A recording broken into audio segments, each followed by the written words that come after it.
Okay, good morning everyone. I hope you can see the screen. You can hear me as well, right? Hello, can you hear me?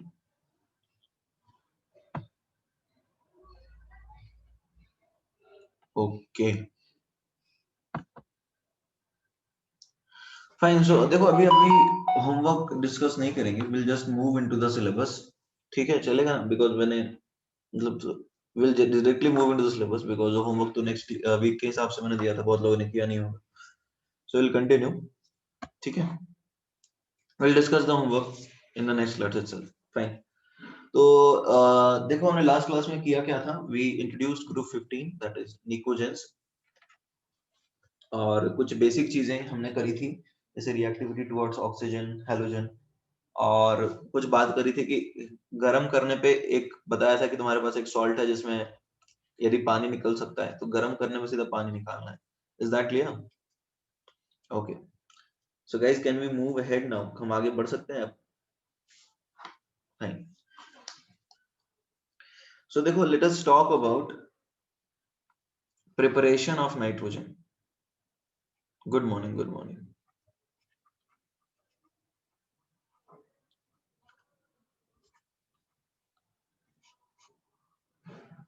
Late us talk about preparation of nitrogen. देखो, nitrogen कैसे बनाओगे commercially? तुमको क्या लगता है commercially क्या तरीका होना चाहिए?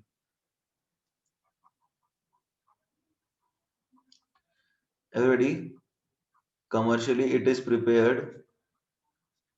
सबसे ज्यादा नाइट्रोजन तो एटमॉस्फेयर में ही होता है ना, by liquefaction of air. Air को लिक्विफाई करके बना सकते हो, ये तो सबसे आसान तरीका है. ठीक है. दूसरा इसका क्या है? Through distillation. ये समझ में आ रहा है? और थ्रू डिस्टिलेशन. ये एवरीबॉडी सबको समझ में आ रहा है? और थ्रू डिस्टिलेशन. देखो, नाइट्रोजन का मोलर मास ऑक्सीजन से कम है, और दोनों अभी तक कुछ नहीं सिखाया. अभी just introduced. I have just started. Naman, don't worry. We have just started. अभी हमने सिर्फ चालू ही किया है. मैं बता रहा हूँ कि कमर्शियली जो है, nitrogen is prepared by liquefaction of air, या थ्रू हम बोल सकते हैं distillation. Is that clear? Air को लिक्विफाई कर सकते हैं हम, या फिर डिस्टिलेशन कर सकते हैं. और डिस्टिलेशन की बात हम इसलिए कर रहे हैं क्योंकि N2 का मोलर मास जो होता है ना, वो कम होता है. किसके रिलेटिव कम होता है? O2 के रिलेटिव कम होता है. इसलिए इसको डिस्टिलेशन भी कर सकते हैं, राइट? ये एनसीईआरटी में सारी चीजें लिखी हुई हैं, बट ये आपको ध्यान में रखना है. ठीक है. दूसरा तरीका क्या है बताओ? दूसरा तरीका है लैब प्रिपरेशन. तो लैब में इसको कैसे बनाएंगे? देखो, याद है मैंने ये रिएक्शन तुम्हें कल ही बता दी थी. एनसीईआरटी वाली रिएक्शन है ये, तो याद होनी ही चाहिए. NH4Cl प्लस NaNO2 को अपन हीट करते हैं तो हमें क्या मिलेगा? NH4NO2. अब देखो, ये क्या है? +3, ये -3. इसको अपन हीट करते हैं तो अपने को N2 मिल जाएगा, और 2 H2O निकल जाएगा. पानी निकालना है, हमें याद है ना? Everybody, is that clear? This is an easy thing, right? दूसरा रिएक्शन इसने ये भी दे रखा है, अमोनियम डाइक्रोमेट वाला. ये भी पानी निकालने वाला रिएक्शन है. ठीक है. तो यहाँ हम लोग 4H2 निकाल सकते हैं. उसके बाद क्या बचेगा? Cr2O3 plus N2. इसका कलर ग्रीन होता है. ठीक है ना? ये तुम लोग डी ब्लॉक में पढ़ोगे. Cr2O3 is green, but it is used as application, इसलिए याद रखो. दूसरा है क्या? ये क्या ना, स्क्रॉल डाउन एवरीबॉडी. ये एनसीईआरटी वाली ही बातें हैं. यदि आप एनसीईआरटी पढ़े हो, जैसे मैंने होमवर्क में बोला था कि please go through NCERT before the next class. So if you have done that, तो तुमको तो दिख ही रहा होगा कि, और even if you have NCERT with you can simultaneously be reading it.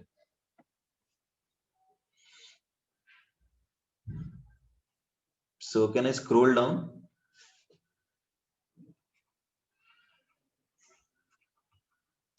Very pure N2 can be prepared by heating barium azide. Everybody, आप लोग को अजाइड आयन पता है क्या होता है?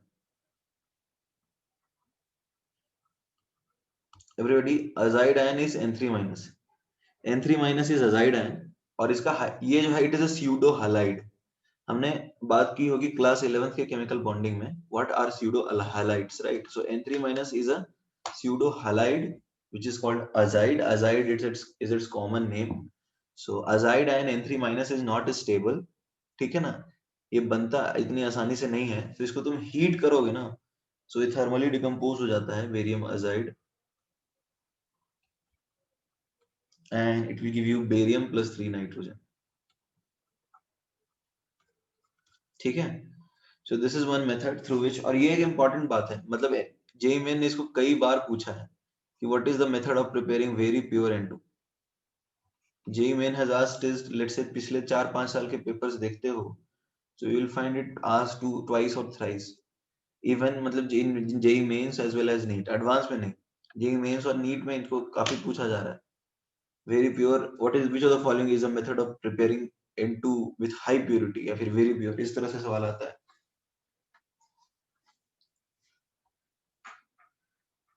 Written everyone?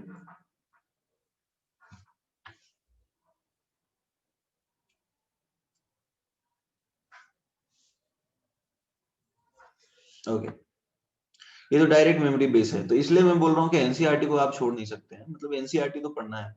अब देखो, बेरी अजाइड आयंस को हीट करने पे बनता है, कोई ऐसी बहुत बड़ी चीज नहीं है कि जो तुम्हें याद नहीं होगी। अजाइड आयन अनस्टेबल होता है, इसलिए बनता है। Tanmay, we have not written much, we have just started, right? And we have just reached over here, and these are only NCERT reactions. There is nothing which has been written above it. N2 की बात कर रहे हैं, preparation of N2. Can I scroll down?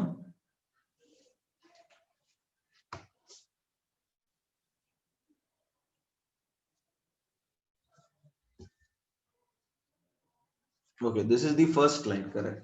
We have not moved much ahead. This is the first slide.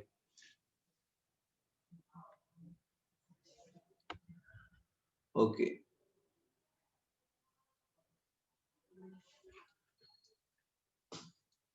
fine. अब देखो क्या है बात, अब हम लोग करने वाला है बात प्रॉपर्टीज। तो देखो, प्रॉपर्टीज की कुछ चीजें उतनी इंपॉर्टेंट तो नहीं होती, बट फिर भी हमें आना चाहिए। नाइट्रोजन क्या कलरलेस होगा, तुम्हें लगता है? एवरीबॉडी, नाइट्रोजन एटमॉस्फेयर में मिलता है?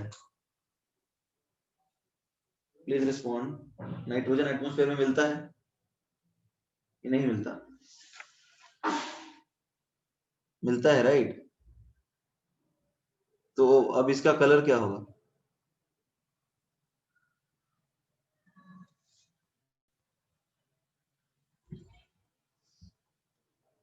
कलर होगा कलरलेस, राइट?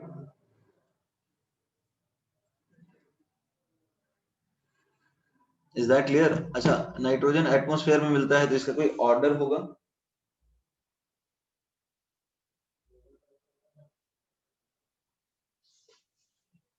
एवरीबॉडी, इसका कोई ऑर्डर होगा? नहीं। तो अब ये हो गया colourless, odourless and tasteless gas. अच्छा, तुम्हें चिप्स के पैकेट में नाइट्रोजन भरा हुआ होता है, ये देखा है कभी? चिप्स के पैकेट नहीं खाया होगा कभी? तो उसमें कौन सा गैस भरा होता है? एवरीबॉडी, उसमें कौन सा गैस भरा होता है, मतलब खराब ना हो, it is used as a, and तो N2 भरते हैं, इसका मतलब N2 इज नॉन टॉक्सिक, ऐसा बोल सकते हो?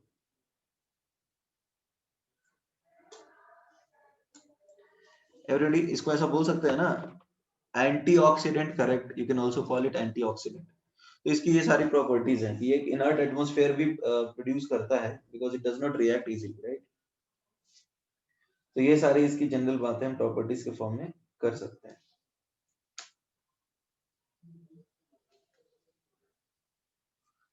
ओके, तो कलरलेस, ओडरलेस, टेस्टलेस, एक सेकेंड ना, नॉन टॉक्सिक गैस। अरे ये एनसीईआरटी में लिखा हुआ है, अभिषेक_007। हाँ, एटमॉस्फेयर में रहता है, so we have talked about it, हमने उसकी बात करी है। Bhagesh, what do you want to write? Abhishek, what do you want to right?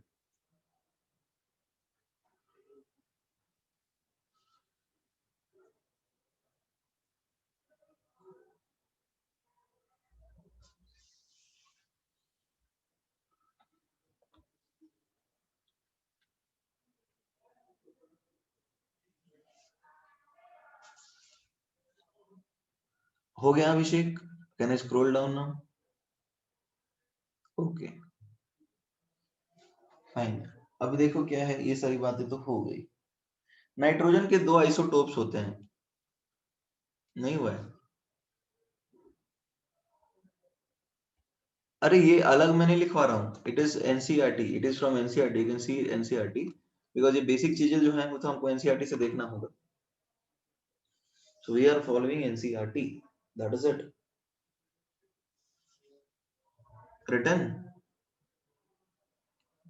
इसके आइसोटोप्स कौन से रहते हैं? देयर आर टू आइसोटोप्स, एक तो होता है N14 और दूसरा होता है N15। It has two isotopes that is N14 and N15, और पानी में बहुत कम ही घुलता है, फ्रीजिंग पॉइंट वगैरह की बात तो कम ही है। तो ये सारे इसकी प्रॉपर्टीज हो गई, ठीक है ना, ये तो फिजिकल प्रॉपर्टीज हो गई। अब केमिकल की बात करें,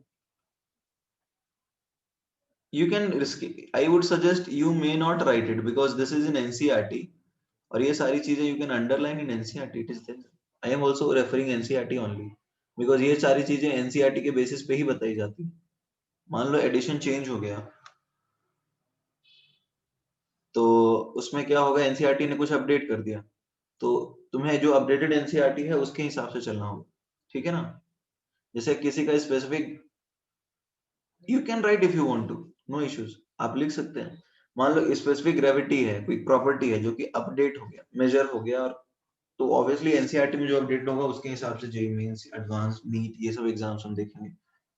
ओके फाइन। अब केमिकल प्रॉपर्टीज तुम बता ही सकते हो।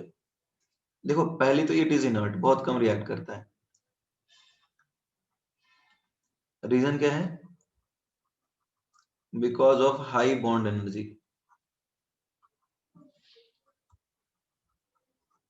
Anshumal, you will want to write down?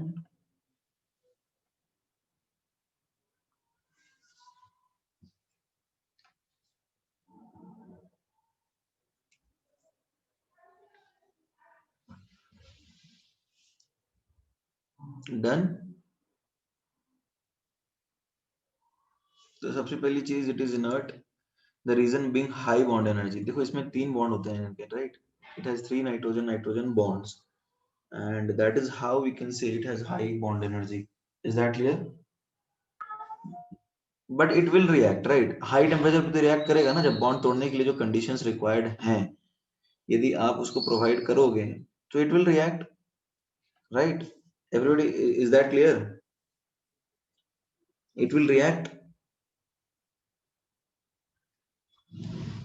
it will react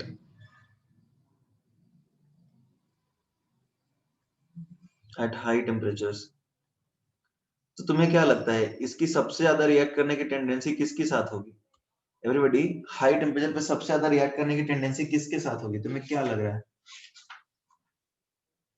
everybody, electro positive elements के साथ रिएक्ट करेगा या इलेक्ट्रो नेगेटिव एलिमेंट के साथ करेगा रिएक्ट? देखो रिएक्टिविटी तभी होती है ना जब डिफरेंस इन इलेक्ट्रोनेगेटिविटी ज्यादा हो। ये समझ में आ रहा है एवरीबॉडी? ये बात समझ में आ रहा है? या फिर इलेक्ट्रो पॉजिटिव इलेक्ट्रो नेगेटिव हो, या फिर एटलीस्ट डिफरेंस इन इलेक्ट्रोनेगेटिविटी ज्यादा हो। एक तरह के इलेक्ट्रोनेगेटिविटी वाले जो एलिमेंट्स हैं वो एक दूसरे की तरफ ज्यादा इंटरेस्ट नहीं लेते। Is that clear? तो अब जो नाइट्रोजन रिएक्ट करेगा वो सबसे ज्यादा आसानी से रिएक्ट करेगा मेटल्स के साथ, जैसे लिथियम के साथ रिएक्ट करना पसंद करेगा ये, और ये बनाएगा Li3n। Is that clear? उसी तरह से मैग्नीशियम के साथ रिएक्ट करना पसंद करेगा, Mg3n2। ठीक है, तो ये तो ऑब्वियसली एस ब्लॉक एलिमेंट्स के साथ सबसे फास्ट रिएक्ट करेगा, क्योंकि इलेक्ट्रोनेगेटिविटी डिफरेंस है। ठीक है, और देखो क्या है, ऑक्सीजन के साथ भी रिएक्ट करेगा, क्योंकि ऑक्सीजन और इनके बीच में भी इलेक्ट्रोनेगेटिविटी डिफरेंस है, और ये NXOI टाइप का कंपाउंड बना देगा। ठीक है, बहुत सारे के कंपाउंड्स बनते हैं, N2O3, N2O4, अलग अलग कंडीशंस, अलग अलग टेम्परेचर के बेसिस पे। देखो नाइट्रोजन रिएक्ट करता है N2+H2 और बनाता है NH3, but this is highly catalysed method, Haber's process. Ammonia बनाने का ये तो प्रोसेस होता है, हम उसको पढ़ने वाले हैं। तो ऑब्वियसली ये सारे इंपॉर्टेंट रिएक्शंस हैं, ठीक है। and you can write this if you want to, or you can leave these as well because these are also in NCERT. मैंने बोला था NCERT अगर पढ़ लीजिए थोड़ा हमारा सीक्वेंस सही चलेगा, तो ये ऑब्वियस से रिएक्शन है, इसको आपको याद करने की कोई आवश्यकता नहीं होनी चाहिए. What do you suggest? Can we move, or do you want to write?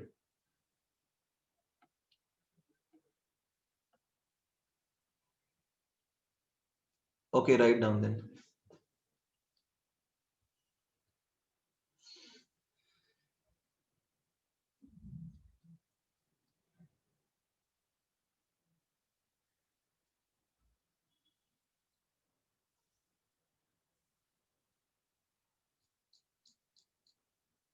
Written?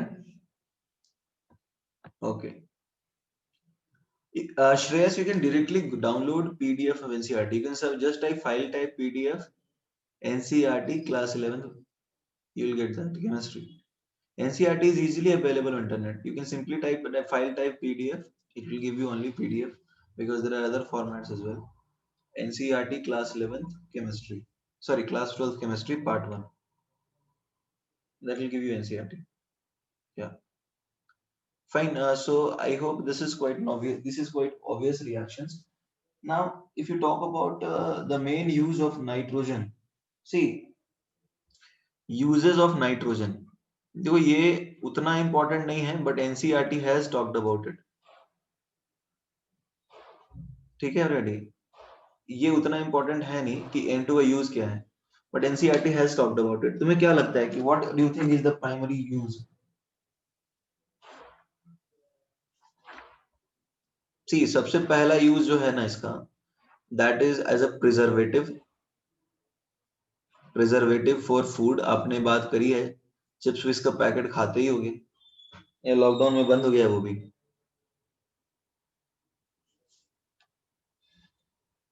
Okay fine, so that is one thing. दूसरा है क्या है, प्रिजर्वेटिव फॉर फूड ही नहीं, there are other things as well like biological materials. फिर होता है cryo surgery. Cryo surgery,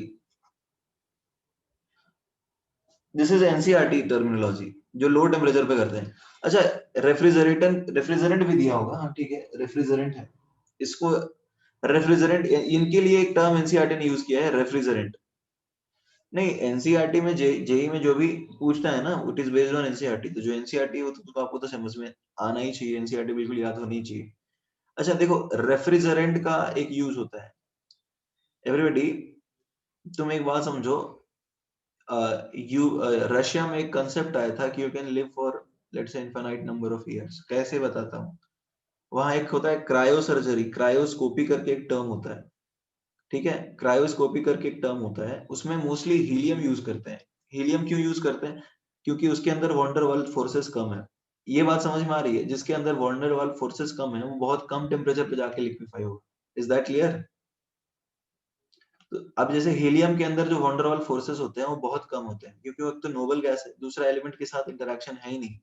तो हीलियम जो फ्रीज करेगा टेम्परेचर पे, या फिर बोल सकते हो जिस टेम्परेचर पर लिक्विफाई होगा ना, वो अराउंड 4 केल्विन होता है. 4 केल्विन, 3 पॉइंट समथिंग केल्विन. तो वो टेम्परेचर काफी कम है. Is that clear? हाँ या ना, कुछ तो बोलो. तो एक्चुअली में कंसेप्ट क्या है, जैसे आप टेम्परेचर काफी कम कर देते हो, you make it close to 0 kelvin, तो ऑल दी बायोलॉजिकल प्रोसेसेस या फिर all the chemical reaction rates become very slow. तो उन्होंने कंसेप्ट क्या बताया था, I might have told you about it, कि एक इंसान को करोड़ों साल तक जिंदा रह सकते हैं. कैसे? उसका जो हेड है, see your head, your body, your mind is your identity. तो उसको 4 केल्विन, 3 केल्विन पे रखेंगे through cryoscopic agents like helium, जो कि गैस ही रहते हैं 4 केल्विन पे भी. लिक्विड में एक्चुअली स्टोर करना थोड़ा मुश्किल हो जाता है, ठीक है, because liquid does not transfer energy uniformly, but gas can, right? तो 4 केल्विन, 3 केल्विन पे यदि किसी का लेट्स से, बताया होगा शायद, आई might have told you about it, right?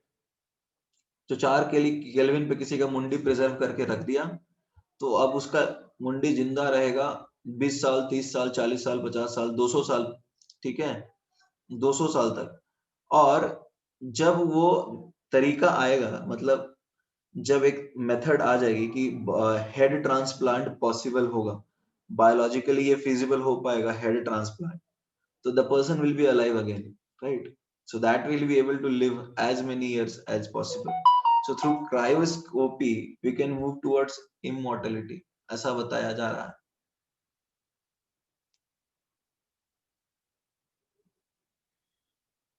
But in the meantime you will be on hibernation for a number of years. मतलब जैसे मान लो जैसे आज उसका मुंडी को प्रिजर्व करने के लिए रखा, 100 साल तक जो है, उसके बाद टेक्नोलॉजी आती है, तो फिर 100 साल बाद जिंदा होगा, फिर likewise you will do the same thing. खैर, these are some of the things. These are still under research and it has not been implemented as of now. देखो अभी क्या किया था चाइना में, ऐसे बहुत सारे एक्सपेरिमेंट्स होते हैं. बॉडी कौन देगा? हाँ, चाइना में क्या हुआ था, there was a person who was supposed to die but his head was fine. So there was one scientist or the doctor who researched on it, और उसने बंदर का सर लगा दिया उस बॉडी, मतलब बंदर की बॉडी लगा दी. He could not survive more than 5 minutes. So that was not successful. I don't know the exact technology of the person, but I read it somewhere. So मैंने बताया तुम्हें. The one which was a little successful was that he tried the same thing with the human to human, like human head transplant करने की कोशिश की है, ठीक है? And that worked, but that didn't, even that, in that case the person could not survive more than, let's say, 7 or 8 hours. There is somebody who is saying कि इसलिए मैं घर पे ही रहता हूँ. तो घर पे रहने का वर्ड, इसलिए मैं घर पे रहता हूँ, what do you mean by that?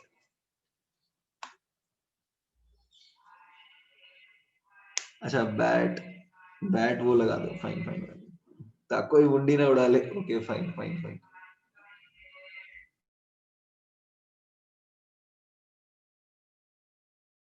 So these are the things. I hope you've understood this. The cryoscopy has its own importance. Yeah. So अभी क्या है? It is used in creation of inert atmosphere. ठीक है, एक second आया call, आपको call करते हैं 12 बजे, है ना? ठीक है, okay fine. A dog's head was also used, but it was attached to pumping machine. The dog did wake up and was asking for food. अरे यार, ये how have you?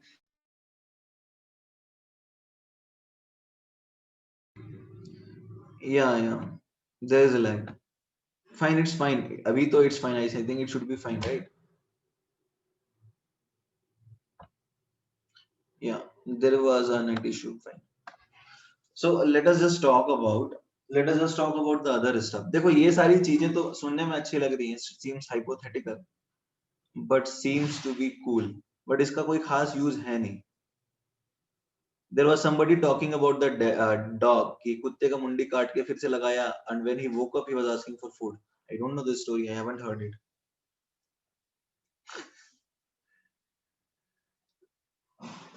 रेफ्रिजरेंट क्या बोले थे? Refrigerant is something which can be used. लेकिन देखो, जो gas liquefied हो जाता है लो टेम्परेचर, मतलब हायर टेम्परेचर पे, उसको रेफ्रिजरेंट यूज नहीं कर सकते. यदि गैस लिक्विफाई नहीं होता है ना, तो उसमें क्या है, gas has its own kinetic energy, पूरा मूव करता रहता है, and it ensures that all the parts of these object which is to be refrigerated are at the same temperature. Fine. Is that clear? Okay. अच्छा देखो, ये सारी चीजें सुनने में अच्छी लगती हैं, इनका कोई खास इस्तेमाल होता नहीं है, ये सब बात बनाने वाली बात है सिर्फ. अभी तक nothing has been successful. We are still looking for a COVID vaccine and we are still unsuccessful. We are not doing anything about it. खैर, let us talk about the material. इसका सबसे important use है, it is used in making fertilizers. Fertilizers समझते हो ना? खेती वगैरह करने के लिए, to increase fertility of soil, there are certain minerals added that they are called fertilizers. So it is used in preparation of fertilizers.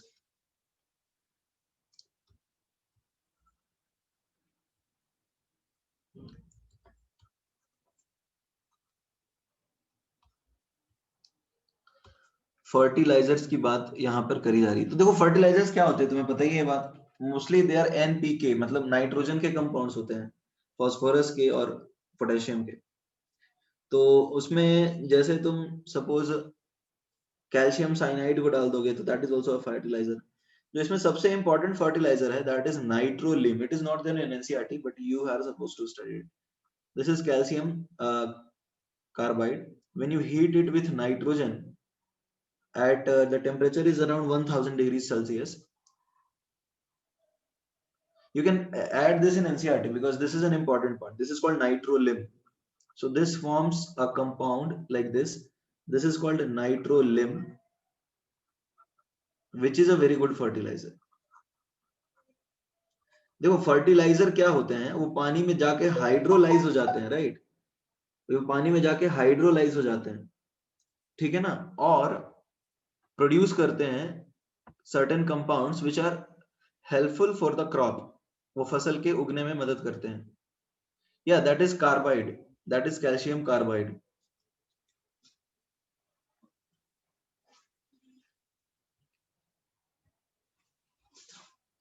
Written everyone? Can I scroll a little down? I'll tell you what is the structure of nitrolim.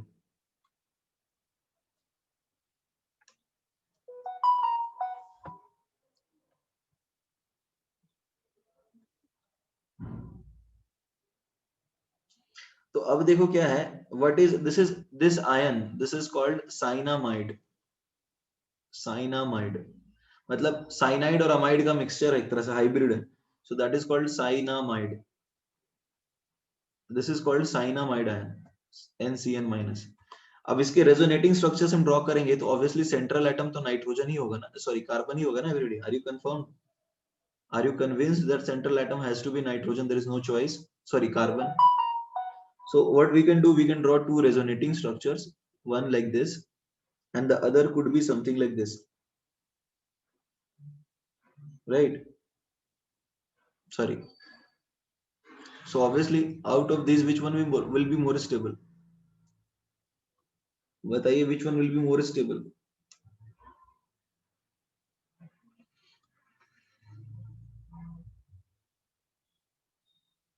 Two, obviously.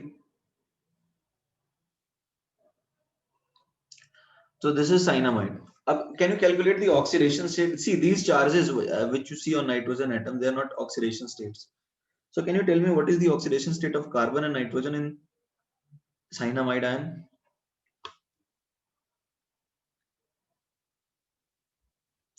For carbon, oxidation state is +4. I'm talking about oxidation state. I'm not talking about hybridization.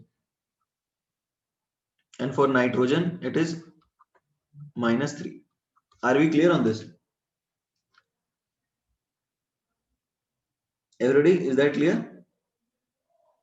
तो जब तुम इसको पानी में डालोगे ना, तो if you add it in water, this is written as CaCN2, ठीक है? This is written as CaCN2. तो पानी में डालने पे it will give you NH3, that is ammonia, and it will also give you CaCO3. ठीक है? तो ये आपको याद रखना है कि ammonia is a fertilizer, right?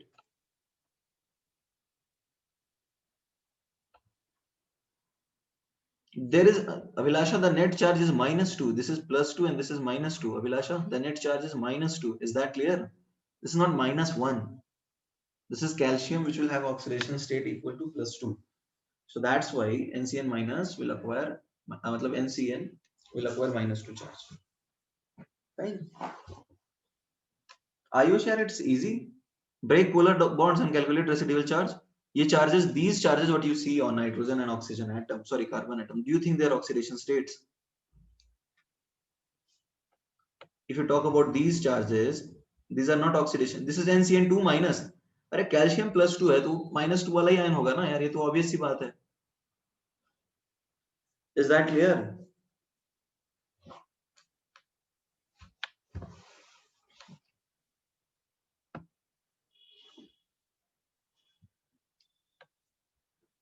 आगे बढ़ सकते हैं। ये तो ऑब्वियस सी बात होगी, आपको ये तो आता ही होगा। मतलब हाइब्रिडाइजेशन मतलब क्या बोल रहे हैं, हाइड्रोलिसिस है, ऑक्सीडेशन स्टेट चेंज नहीं होता उसमें। कहानी बस इतनी है, इससे ज्यादा और कुछ नहीं। आगे बढ़ सकते हैं। कहाँ -1 लिखा है? अच्छा यहाँ -1 लिखा है क्या? इट इज -2, गलत है। Make it -2।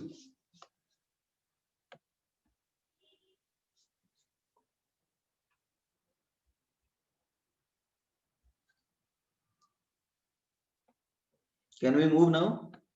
तो ये आप जो नाइट्रोजनस फर्टिलाइजर है उसमें यू विल यूज साइनोजेन और यू कैन से नाइट्रोलिम, ठीक है, विच इज साइनामाइड है। अब हम बात करेंगे अमोनिया की। अच्छा, तुम्हें लगता है अमोनिया कोई काम की चीज है? Do you think it is useful to the extent that we should study it? Everybody, इसको पढ़ना चाहिए क्या? जरूरत है? तुम्हें लगता है? It is also a compound made up of nitrogen. देखो इसको प्रॉपर्टीज बात करो, ये एटमॉस्फेयर में होता है क्या? Everybody, it is important obviously, that is why we are studying it. ये एटमॉस्फेयर में होता है? नहीं। See these are pnictogens, it is a colourless gas, it colourless होता है, पंजेंट ऑर्डर है। पंजेंट, पंजेंट समझते हो क्या होता है?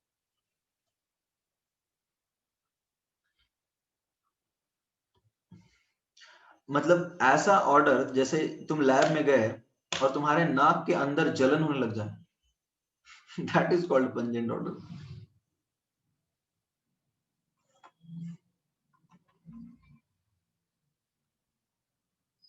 ओके, देखो इसमें हाइड्रोजन बॉन्डिंग बहुत अच्छी होती है, आपको पता है NH3 में हाइड्रोजन बॉन्डिंग इसके अंदर प्रेजेंट होता है, so that is why it is, इसको बोल सकते हैं higher, so it has higher melting and boiling point, higher melting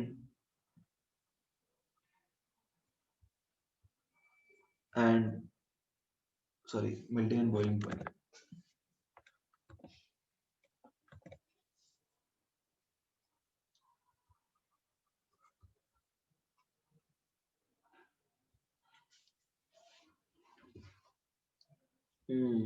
lab में जाने की क्या जरूरत है?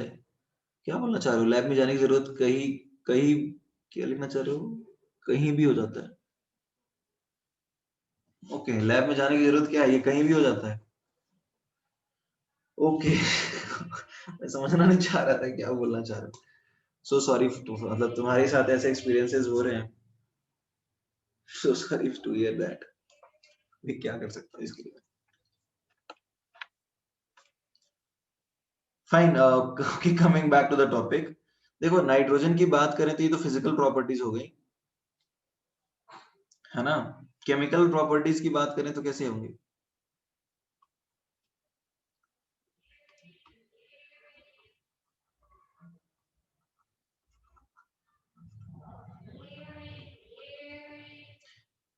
केमिकल प्रॉपर्टीज की बात कर लेते हैं। अच्छा, तुम्हें क्या लगता है, it is a strong, it is a base, ये समझ में आ रहा है ना? इट इज अ बेस, ये बेस है। अच्छा ये बताओ, NH3 और PH3 में बेस बेहतर कौन है? एवरीबॉडी, ये हमने केमिकल बॉन्डिंग में पढ़ा है। NH3, रीजन समझ में आता है ना? PH3 में ड्रैगोज रूल लग जाता है, and that is why PH3 is not a good base, right? More over, यदि तुम सॉल्युबिलिटी इन वाटर बोलोगे, सॉल्युबिलिटी इन वाटर भी इसका ही ज्यादा होता है,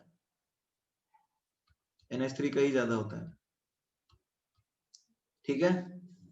NH3 PH3 में नॉर्मली कंपेयर करते हैं, that is why I am putting it. Can I scroll down everybody?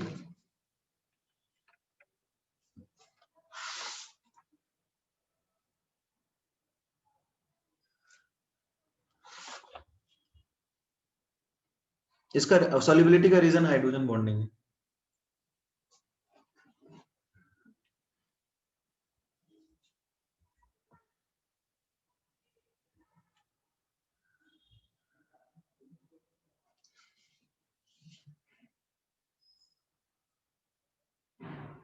Everybody, can I scroll down?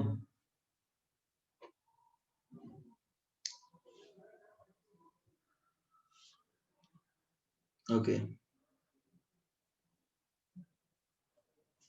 Fine. अच्छा, see I hope you know that it is a strong field ligand, ये तो जानते हो ना coordination compound में एक strong field ligand है, so it has great tendency to form complex, and hence it has a great tendency to form complexes. Is it clear everybody? Complex बनाने की टेंडेंसी तो इसके अंदर रहेगी, ये आपको पता ही है, ठीक है। तो कॉम्प्लेक्स बनाएगा, जैसे Cu2 प्लस को अमोनिया में डालोगे, so it will give you CuNH3 whole for 2 positive, right?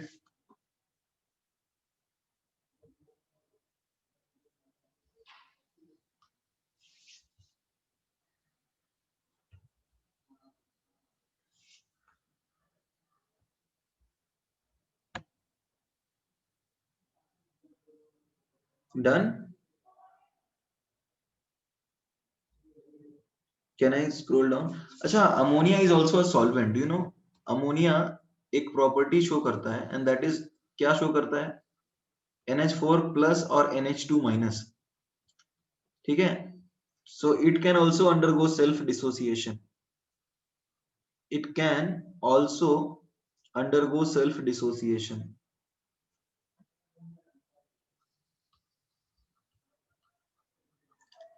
ठीक है? So it can also act. So it can also act as a solvent. ये समझ में आ रहा है कि इसको हम सॉल्वेंट क्यों बोल सकते हैं, एंड सॉल्वेंट बनाने के लिए क्या कंडीशंस हैं। श्रेयस, हाउ मच, हाउ मतलब कितना स्क्रॉल करवाना चाह रहे हो? Where should I go before ammonia?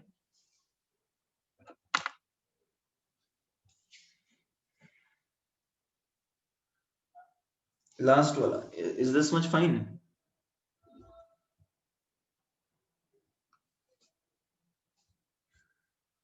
I'll talk about it. Don't worry. There are people who are writing. Let them write first.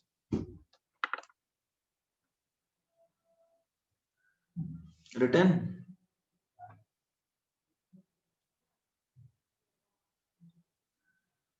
अरे हो तो गया अभी, और क्या लिखना है तुम्हें? Okay fine. So what do you think is the reason? कौन तुम्हें लगता है सॉल्वेंट बनाने के लिए कोई खास बात है? अच्छा एक बात बताओ, इसको समझने के लिए सीधा सा एग्जांपल है। जैसे एक दो दोस्त हैं, क्या नाम नाम देखते हैं बताओ, रमेश और Suresh, right? And they move out to a new city, a new माहौल, अ न्यू सॉल्वेंट। तो उन दोनों को अलग करने के लिए उस माहौल में क्या खास बात होनी चाहिए? चिंकी पिंकी रख लो, ठीक है, चिंकी पिंकी रख लेते हैं। तो अब चिंकी पिंकी गई नए माहौल में, तो चिंकी और पिंकी को अलग करने के लिए माहौल में क्या विशेषताएं होनी चाहिए?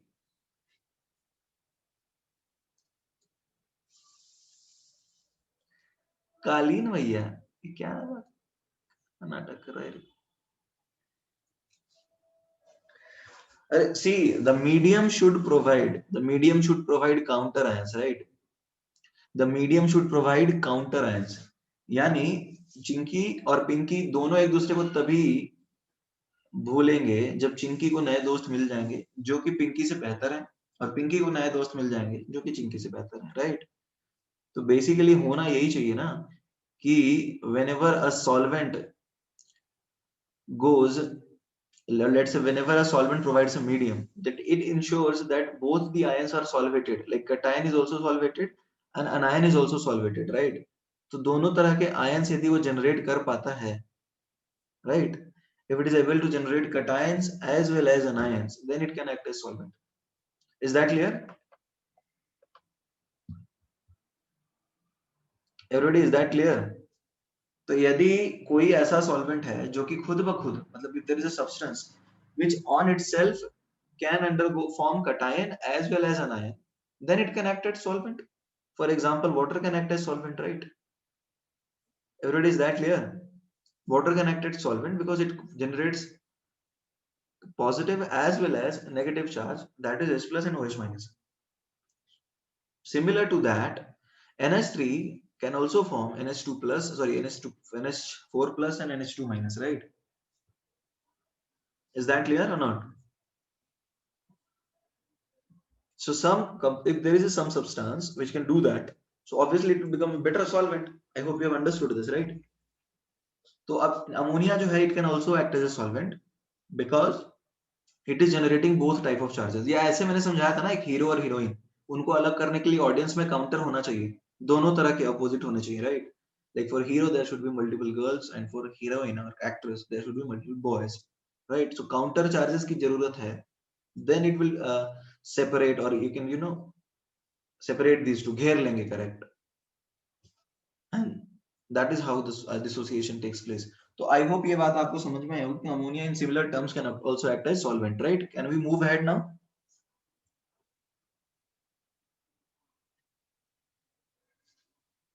ओके अच्छा, अमोनिया के कुछ यूजेस होते हैं, can you just talk about it? कुछ बता सकते हो अमोनिया के क्या यूजेस हैं? सबसे पहले यूज क्या है, it can also be use to prepare fertilizers, like ammonia ही फर्टिलाइजर में काम होता है बेसिकली। और रेफ्रिजरेंट वगैरह भी यूज करते हैं, बेसिक काम इसका यही है फर्टिलाइजर बनाने का, बाकी सब बात बनाने वाली बात है, ठीक है ना? अभी तक कोई खास उसका यूज है नहीं।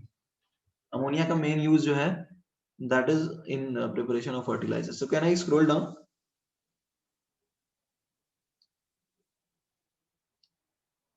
Okay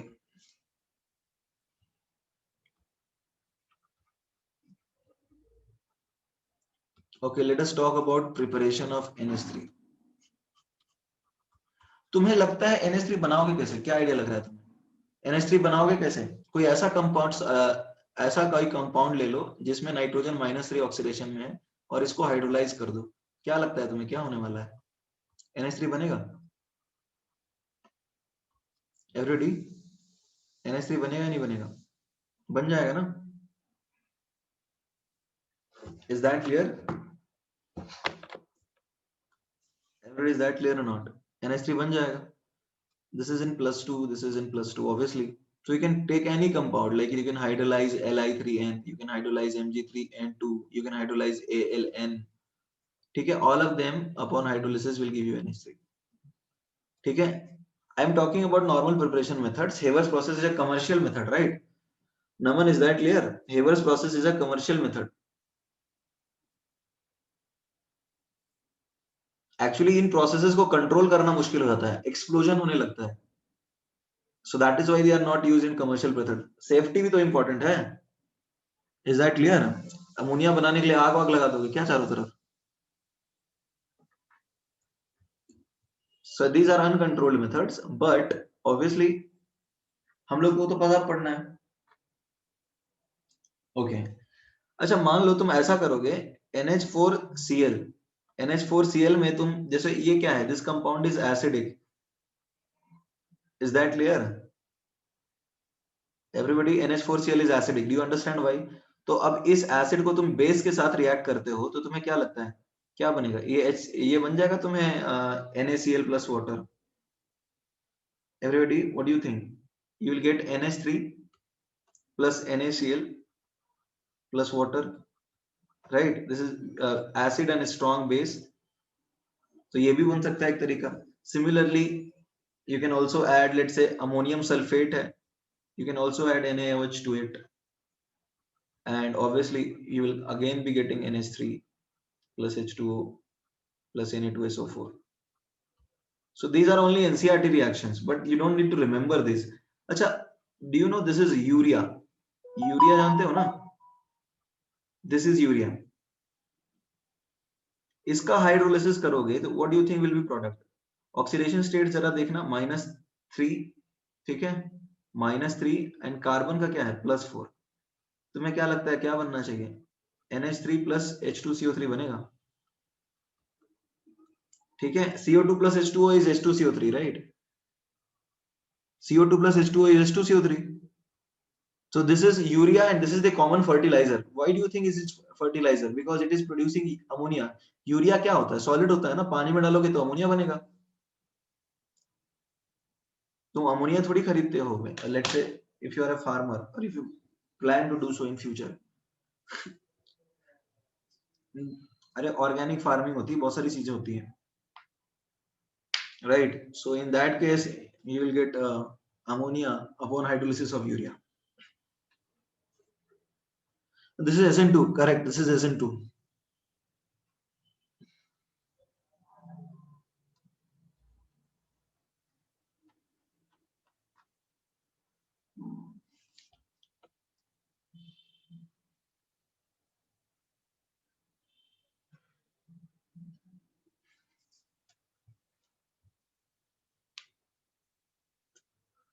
Okay, written everyone.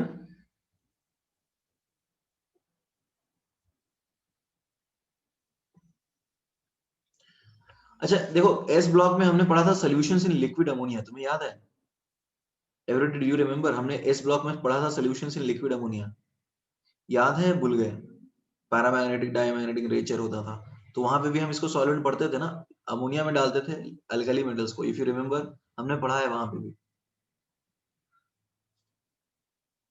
और लास्ट में हम अमाइड बना देते थे, NH2। तो ammonia can be used as a solvent, we have already studied in S block, right?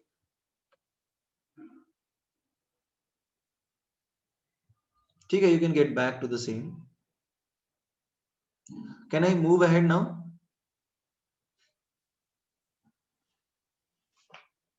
Okay,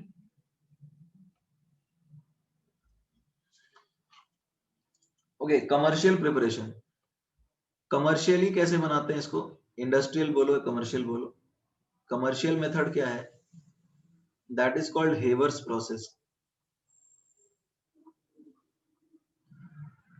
Haber's process ये इंजीनियर है उसके नाम पे रखा हुआ है।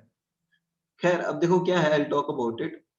N2 gas will react with 3H2 gas and it will form 2NH3 gas, ठीक है? N2 gas will react with 3H2 gas and will produce NH3 gas। अब ये क्लोज कंटेनर में करते हैं, ठीक है everybody? It is done in a close container. Close container में नहीं करेंगे तो गैस तो भाग जाएगा ना, गैस को तो पकड़ के रखना है, तो the container must be close. I hope it is clear, right? खोल सकते हैं क्या? खुले कंटेनर में गैस का रिएक्शन कर सकते हैं? नहीं कर सकते, so the container needs to be close. तो अब एनसीईआरटी ने एक फोटो बना रखा है, I will explain it to you, don't worry. तो अब क्लोज कंटेनर में इक्विलिब्रियम हो जाएगा। अब डेल्टा एच नेगेटिव है, तो अब बताओ क्या होगा? लो टेम्परेचर पे, if you talk about low temperature पे, तो ये वाला प्रोसेस एक्सो है और ये वाला प्रोसेस एंडो है। Is that clear everybody? Is that clear? अच्छा, अब ये मत पूछना कि सर आपने लो टेम्परेचर बोला है और बुक में तो अपना टेम्परेचर 700 केल्विन लिख रखा है, तो क्या मैं गलत लिख रहा हूँ एवरीबॉडी? मैं लो टेम्परेचर बोल रहा हूँ और बुक में 700 केल्विन लिखा है, 700। So is my statement wrong when I am saying low temperature? Everybody, can you please respond in the chat box? If I am saying low temperature, then is my statement incorrect? But NCERT writes temperature required is 700 Kelvin and I am saying low temperature. ये क्या गलत लिख रहा हूँ?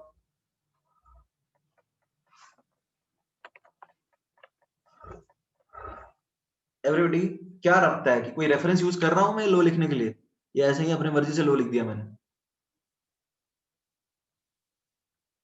नहीं देखो, actually मैं एक बात बताओ, जैसे मान लो तुम एक बैच में हो जिसमें, सी आई टेल यू, जिसमें तुम एक बैच में हो, तो उस बैच में एडवांस के टेस्ट में सारे बच्चे 90% स्कोर कर रहे हैं, everybody is scoring 90%, nobody is scoring less than that even in advanced score, and you are scoring, let's say, other than you everybody is scoring more than 90% marks even in advanced score, and you are the only one who is scoring, let's say, 86%.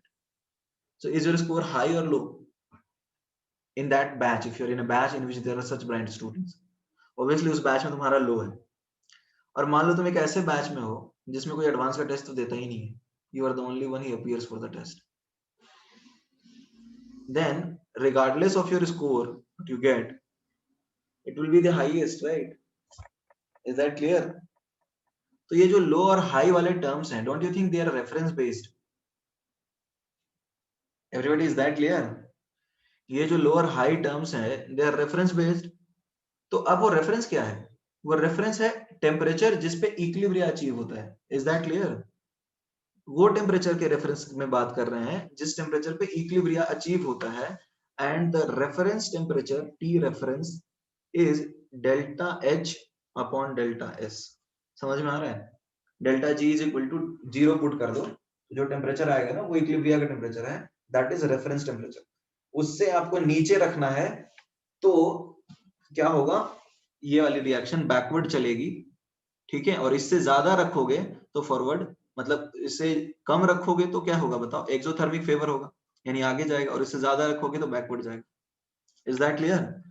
So the reference we are talking about is that equilibrium temperature, right? Is that clear? NCERT writes कि यहाँ पे temperature NCERT 700 kelvin लिखता है, ठीक है? Okay, so I hope you have understood why I have written 700 low temperature even though the temperature is 700, right? Because these are defined in terms of equilibrium temperature.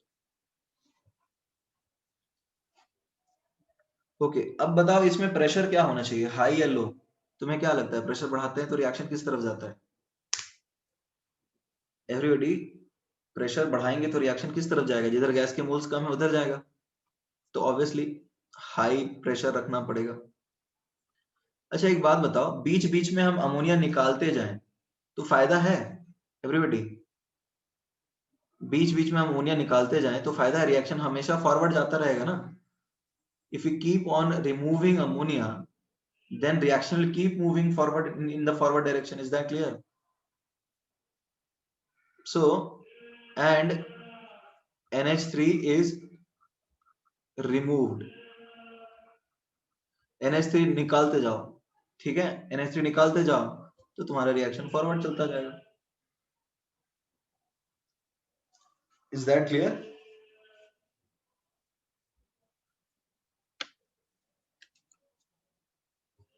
Everybody, is that clear? Acha, can you, acha, do I need to, I hope you have NCERT diagram with you. Do you have it? Because I need to draw it and that will take a lot of time.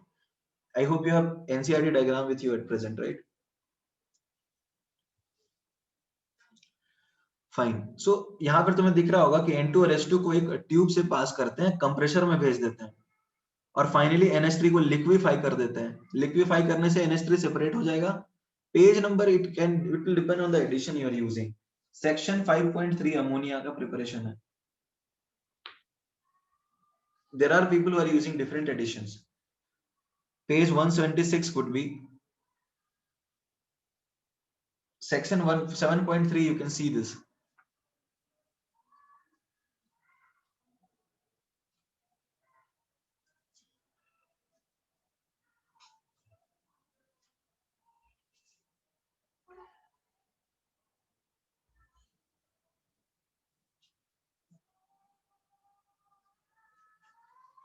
Everybody, did you find it?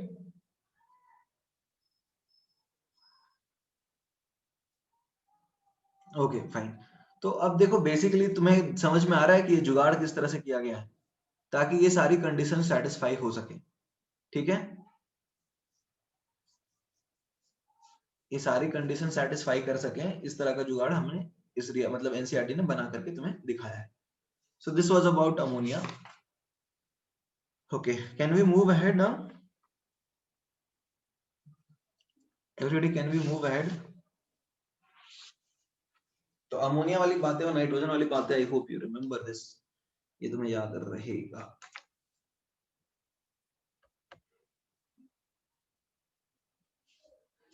Okay, now let us talk about oxides of nitrogen.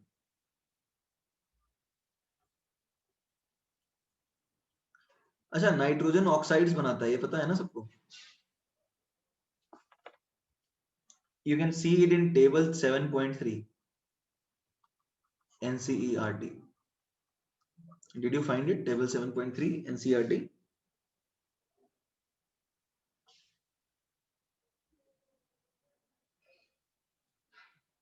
Everybody मिल गया?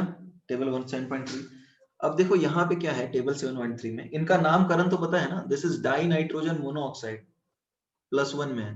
This is die nitrogen, this is an important thing, tension मत लो, ये याद अभी भी हो जाएगा तुम्हें याद हो जाएगी। This is die nitrogen monoxide, this is nitrogen monoxide, or you can say nitrogen 2 oxide, or you can, this is N2O3, this is nitrogen 3 oxide, right? So it will be not difficult for you to remember this. Fine, so let us move ahead now. अब देखो आगे लिखते जाते हैं। इनका nomenclature का system तो सबको समझ में आ रहा होगा। I hope nobody is having any problem in this, right? Or is there anyone? किसी को दिक्कत है क्या? नामकरण में तो समस्या नहीं है ना? I hope you are clear with this, right? Okay. अच्छा, tell me, how would you identify which one of these are paramagnetic and which one of these are diamagnetic? How would you identify that? Molecular orbital theory. See, molecular orbital theory will be applicable only in case of NO, which is a diatomic molecule, right? Guys, is that clear? Molecular orbital theory will be applicable provided the molecule is diatomic. तो बाकी cases में हम क्या करते हैं? बाकी cases में we count total number of electrons. If they come out to be odd, then we say it is paramagnetic. If it comes out to be even, then we'd say it is diamagnetic. Is that clear? So taking that into consideration, tell me N2O, is it paramagnetic or diamagnetic? N2O is paramagnetic or diamagnetic? Guys, please respond in the chat box. Diamagnetic, because 7 into 2 plus 8, right? So that becomes 22, which is an even number. So it's diamagnetic. NO can be, NO can, you can use MOT for the NO. N2O3 क्या है बताओ? Everybody, N2O3 क्या है? Diamagnetic है. Okay. What about NO2? What about NO2? NO2 is paramagnetic because NO2 is paramagnetic. You can just count 6, 8 into 2 plus 7.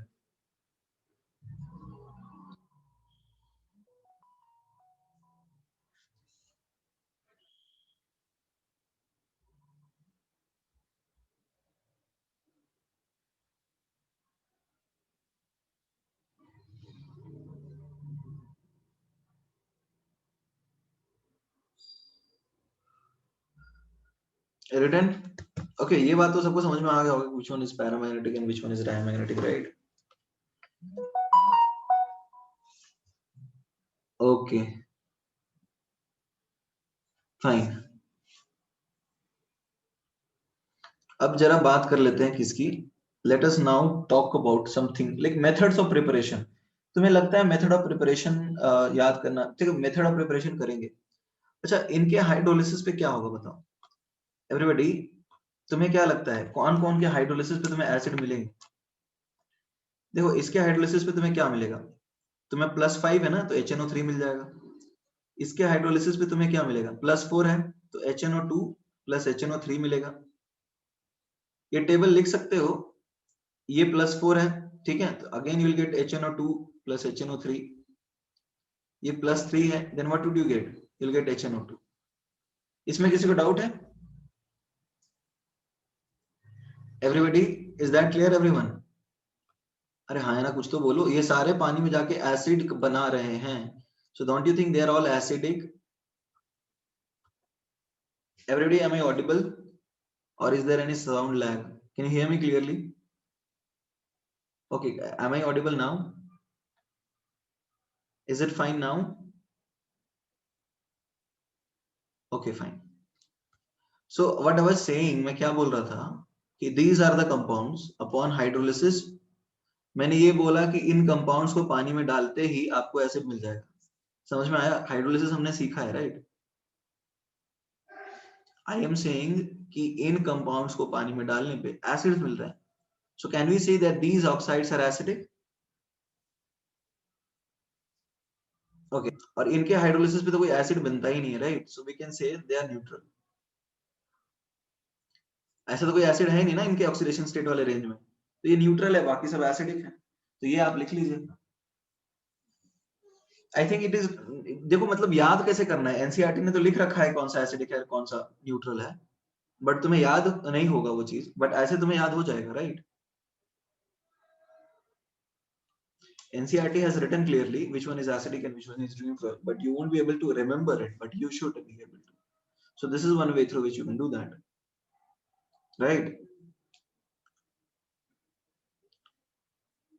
NCERT table में है, but तुम्हें पता कैसे चलेगा?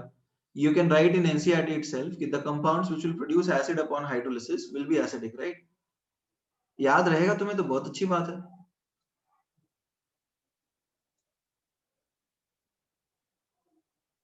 टेबल में तो सब कुछ लिखा है, तुम्हें याद थोड़ी रहेगा वो.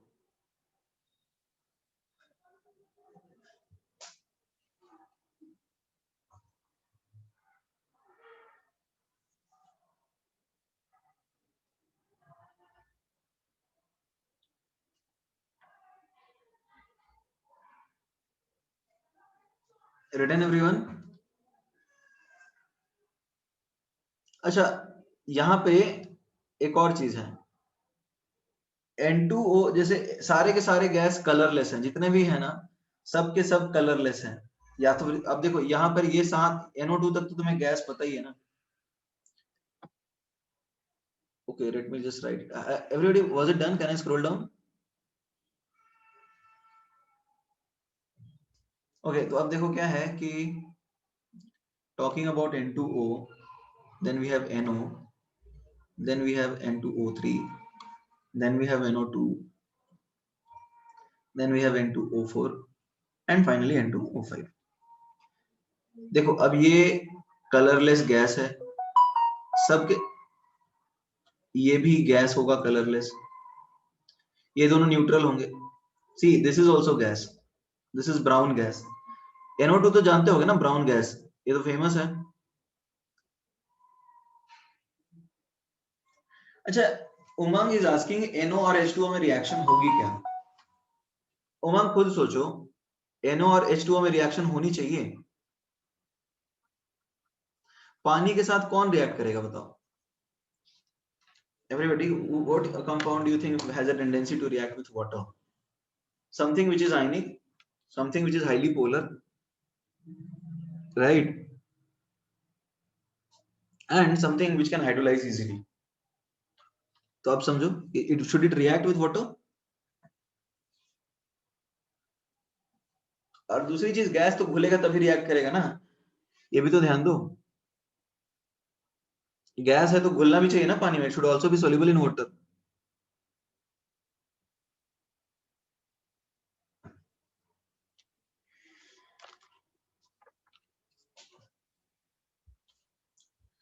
ओके अंशी, N2O3 आपको याद करना है, this is a blue solid.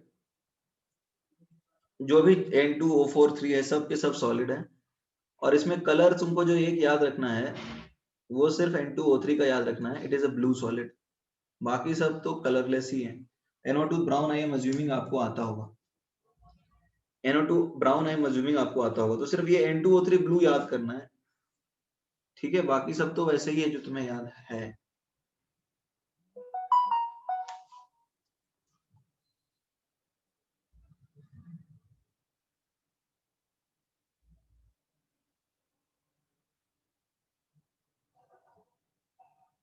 Everybody ठीक है? अच्छा, अब इसका प्रिपरेशन देखो, मैंने बताया था ना एक रिएक्शन याद है, oxy acid plus anhydride, what will it give you? It will give another oxy acid plus anhydride. तो ये इसका प्रिपरेशन मेथड तो हमने पढ़ ही रखा है पहले, इंटरचेंज हो जाता है, तो ये तो याद करने की तुम्हें जरूरत है नहीं। NO2 ऑड इलेक्ट्रॉन है, अपने आप N2O4 बनाएगा, ये भी याद करने की जरूरत नहीं है। NO2 ब्राउन गैस जो है NO2 वो तुम्हें नाइट्रेट के डिकम्पोजिशन से मिलेगा, ठीक है? This is a polymer, this is a polymer, समझ में आ रहा है? ये 4 है ना, this is polymer of H3PO4। Naman, is that clear? This is polymer of H3PO4। हमने पढ़ा तो है ये पॉलीमर के बारे में। अब इसको कैसे बनाओगे? ये तो गैस है ना, तो गैस तो तुम्हें किसी ना किसी के डिकम्पोजिशन से ही बनाना पड़ेगा, तो ये लेड नाइट्रेट्स के डिकम्पोजिशन से मिलेगा। इनफैक्ट लिथियम नाइट्रेट भी डिकम्पोज करके तुम्हें NO2 दे देगा, ठीक है? एवरीबॉडी, लिथियम नाइट्रेट भी तुम्हें दे देगा डिकम्पोज होकर के। अब देखो N2O3 जो है ना, N2O3 एक ऐसा गैस है जो कि आसानी से मिलता नहीं है, तो ये तुमको याद रखना पड़ सकता है, या फिर तुम HNO3 को HNO2 को भी मतलब हीट करके बना सकते हो N2O3, बट NCERT ने ये मेथड लिखा है, no issues, we can remember this, कोई दिक्कत नहीं है, याद करना पड़ सकता है, ठीक है? बाकी NO देखो, अब NH4NO3 का तो तुम्हें पता ही है, NH4NO3 को हीट करो, पानी निकालो, you'll get N2O। NO का मेथड ऑफ प्रिपरेशन थोड़ा सा अजीब है। NO तुम्हें लग रहा होगा कि इतना अजीब सा मेथड क्यों दिया हुआ है, समझ में आ रहा है कुछ? बिकॉज NO एवरीबॉडी, NO का रिएक्शन देखो एनसीईआरटी ने अजीब सा लिखा है, NaNO2 plus FeSO4 plus H2SO4, H2SO4 वहां पे कॉन्सेंट्रेटेड होगा ऊपर से, रीजन समझ में आ रहा है क्या है? रीजन ये है कि NO actually molecular orbital theory का मॉलिक्यूल है, उसको बनाने के लिए स्पेशल मेथड लगेगा, कोई जनरल मेथड होता ही नहीं है उसका। तो NaNO2 plus FeSO4 plus H2SO4 basically NaNO2 NO2 minus को रिड्यूस कर रहे हैं, ठीक है। Abhilasha, because NO is a molecule which is defined through molecular orbital theory, तो नॉर्मल रिएक्शन हाइड्रोलिसिस वगैरह से थोड़ी बनेगा। NO2 माइनस से तुम डायरेक्टली नहीं बना सकते हो NO, ये सब तो हम डायरेक्टली बना दिए ना, जनरल मेथड से बात कर ली। NO के लिए अलग मेथड था अपने पास।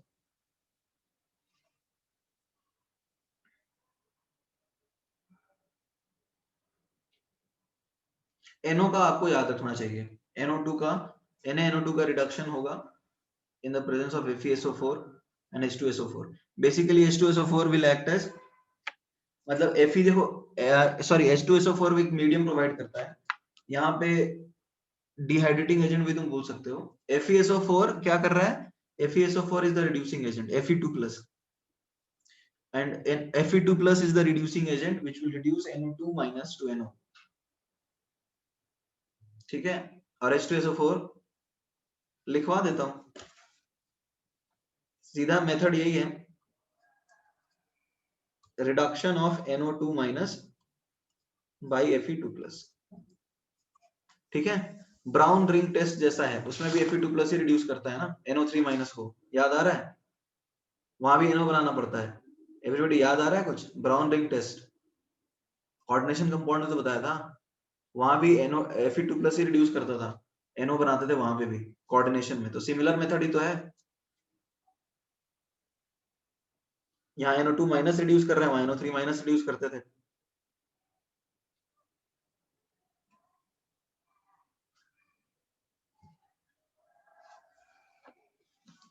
तो अब मुझे नहीं लगता कि ज्यादा दिक्कत होनी चाहिए, याद तो हो ही गया होगा ना तुम्हें, एवरीबॉडी ये याद हो गया? ओके,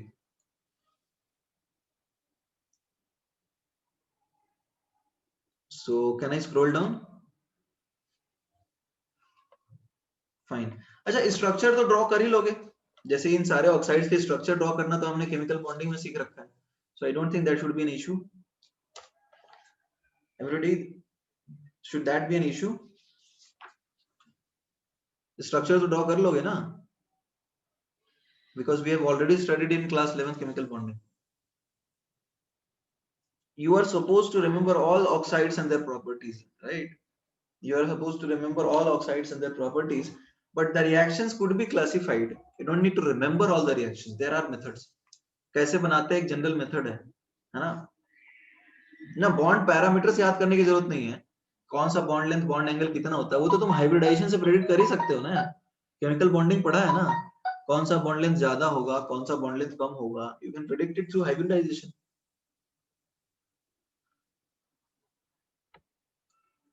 तो याद करने की कोई जरूरत तो नहीं है।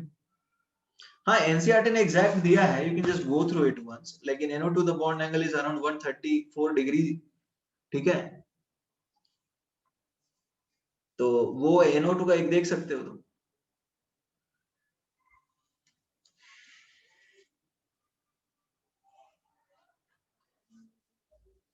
Okay, can we proceed now?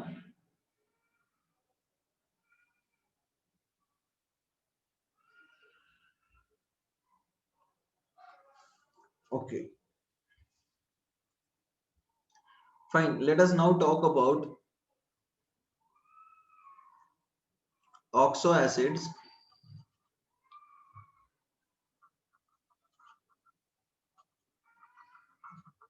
Of nitrogen family. Oxo acids of nitrogen family, देखो नाइट्रोजन बनाता है H2N2O2, ठीक है, HNO2 और HNO3। Nitrogen forms 3 oxy acids, this is H2N2O2, ठीक है। This is called hyponitrous acid, इसको अपन क्या बोलते हैं? This is called hyponitrous acid, this is called nitrous acid, and what is it called? It is called nitric acid, ठीक है। अब ये हाइपो इसलिए क्योंकि इसका ऑक्सीडेशन स्टेट +1 है, इसका +3 है और इसका +5 है. I hope you can draw these structures. Hyponitrous acid is this compound. ठीक है. This is nitrous acid. This is H2N2O2. This is HNO2 and this is HNO3. अच्छा, इन सब के बारे में हमें पढ़ना है क्या? Everybody, do we need to study about all of them and their properties? No. देखो, नाइट्रोजन के एसिड उतने अच्छे होते नहीं है, ये बात तो तुम्हें पता ही है ना. नाइट्रोजन के HNO3 भी it's not a very strong acid. Nitric acid mostly used होता है. HNO3 is the acid which is mostly used. और इसमें भी HNO3 is not a very good acid. ठीक है, क्योंकि HCl के सामने, HCl के साथ जैसे तो हमने पढ़ा था ना, एल्यूमिनियम तो HNO3 के साथ रिएक्ट करता ही नहीं है. ठीक है, इनफैक्ट तुम सल्फोनेशन पढ़ोगे तो NO2 प्लस बन जाता है, तो ये तो बेस की तरह काम कर जाता है H2SO4 के सामने.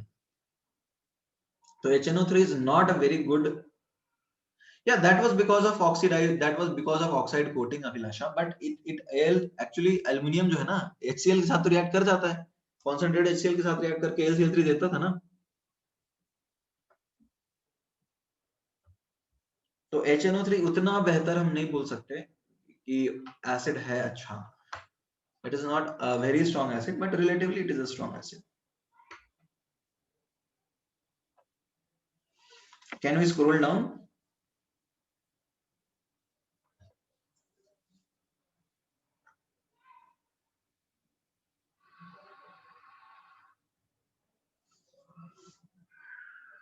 Okay.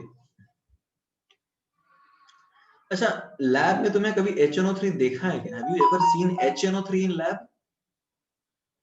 Everybody, have you seen HNO3 in lab? कितने लोगों ने लैब में HNO3 देखा है और यूज भी किया है?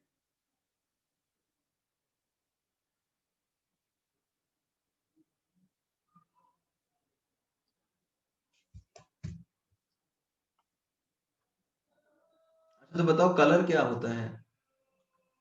Let us talk about physical properties.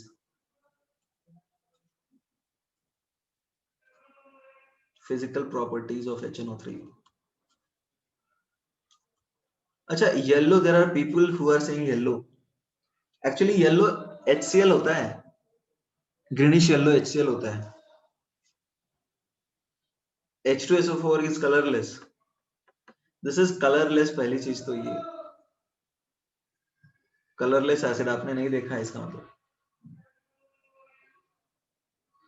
ठीक है, और यहाँ पे हाइड्रोजन बॉन्डिंग की पॉसिबिलिटी है.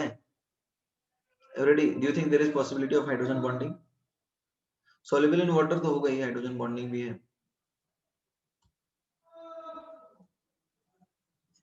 ठीक है, ज्यादा बात तो है नहीं. It has a planar structure. See, यहाँ पे एक चीज ध्यान देना है कि it has a planar structure. एक तरह से प्लेनर हम इसको बता सकते हैं, ये वाला पूरी तरह से प्लेनर नहीं है. और पानी में एसिड की तरह काम करता है, स्ट्रॉन्ग एसिड की तरह. रिएक्शंस की बात करो तो एसिड है ही ऑब्वियसली, कोई शक नहीं है कि it is acid. It will give you H3O plus and NO3 minus. ठीक है, अब यहाँ पे क्या है दूसरी चीज, गूगल पे येलो दिखा रहा है. Sure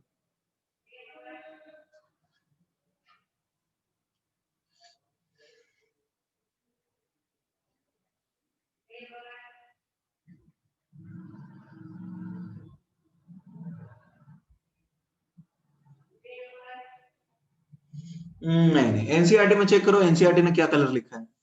everybody check NCERT, what is the colour showing. You just Google colour of pure NCERT. Sorry, pure NCERT बोल रहा हूँ, प्योर HNO3.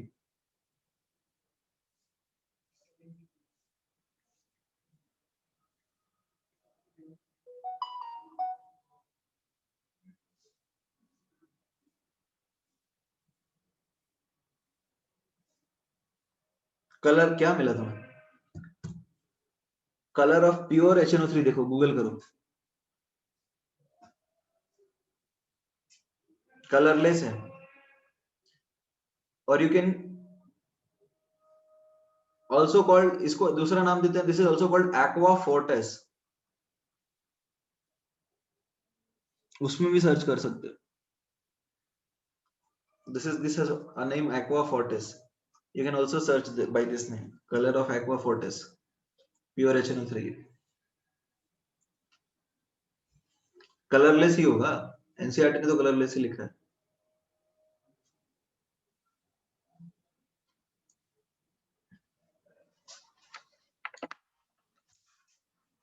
फाइन, तो ये कलरलेस है भाई, एनसीईआरटी कलरलेस ही लिख रहा है, आप उसको वही फॉलो करेंगे।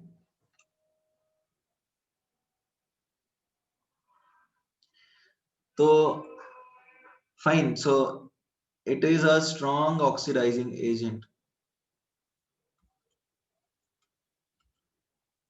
ये एक स्ट्रॉन्ग ऑक्सीडाइजिंग एजेंट है बिकॉज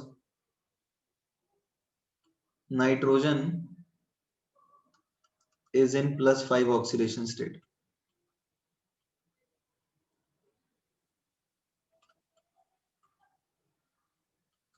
देखो नाइट्रोजन ऑक्सीडाइजिंग एजेंट तो है ही ना, और ये मोस्टली एलिमेंट्स के साथ रिएक्ट कर जाता है, ठीक है।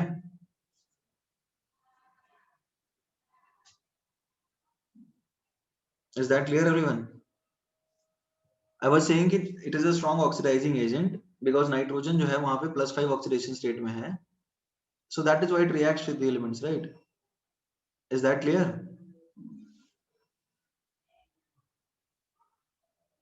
Everybody, is that clear? Am I audible now? Fine, so can we proceed?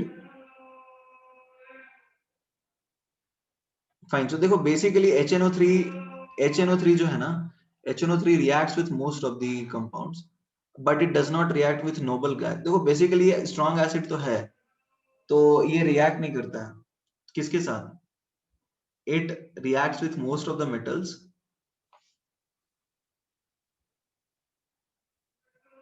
Okay, write down।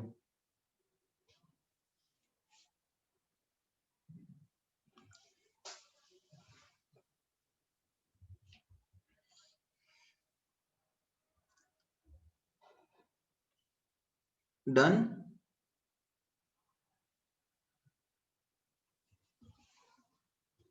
Okay, it reacts with most of the metals, ठीक है ना, एक्सेप्ट कौन कौन से, गोल्ड हो गया, ठीक है ना, लेट्स से प्लैटिनम हो गया, ठीक है, and the ones which have coating on their surfaces, which have oxide coating on their surfaces। ये समझ में आ रहा है?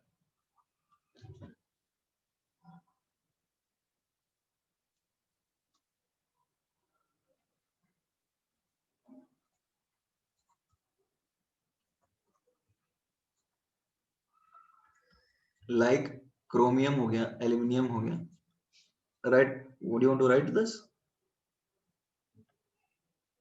Write down.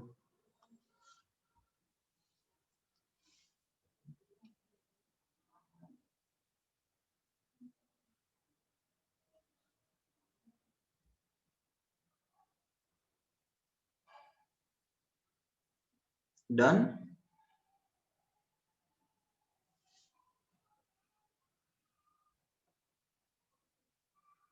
ओके, तो अब देखो ये सारे मेटल्स के साथ रिएक्ट करता है, गोल्ड प्लैटिनम के साथ रिएक्ट नहीं करता, दूसरा उन एलिमेंट के साथ रिएक्ट नहीं करता जिनकी बोल सकते हो तुम सरफेस पे मेटल की और ऑक्साइड की कोटिंग होती है। ये एल्युमिनियम वाली बात तो हमने पी ब्लॉक 1 में भी पढ़ी थी, याद आ रही है तुम्हें बात? ये एल्युमिनियम की बात की ऑक्साइड की कोटिंग होती है, उसके वजह से रिएक्ट नहीं करता, ये तो हमने वहां भी पढ़ा था ना पी ब्लॉक 1 में। और वैसे ये oxide strong strong oxo acid है, बट ये स्ट्रॉन्ग ऑक्सो एसिड में रिलेटिवली कमजोरी माना जाता है, ठीक है। अच्छा, अब देखो दो तरह के रिएक्शंस होते हैं, ठीक है ना। अब जो रिएक्शन है, the oxidising agent, the oxidising property depends properties depend on the concentration. ये समझ में आ रहा है कॉन्सेंट्रेशन पे क्यों डिपेंड करेगा? एवरीबॉडी, कॉन्सेंट्रेशन पे क्यों डिपेंड करेगा ये समझ में आ रहा है? Why is it so? हमने यहाँ बात कर ली है, ये कैसे बता पा रहे हैं हम? बताओ कि कॉन्सेंट्रेशन डिपेंडेंट है। इलेक्ट्रोकेमिस्ट्री याद आ रहा है? कॉन्सेंट्रेशन नर्स्ट इक्वेशन के हिसाब से चलता था ना।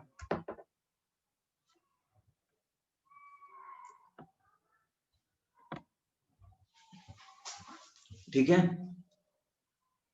ठीक है अभिलाषा, डन। तो कॉन्सेंट्रेशन डिपेंडेंट रहता था, राइट? तो ऑब्वियसली यहाँ पे अपन ये बात समझ सकते हैं कि ऑक्सीडाइजिंग प्रॉपर्टीज जो है वो कॉन्सेंट्रेशन पे डिपेंड करता है, that is as per Nernst equation, right?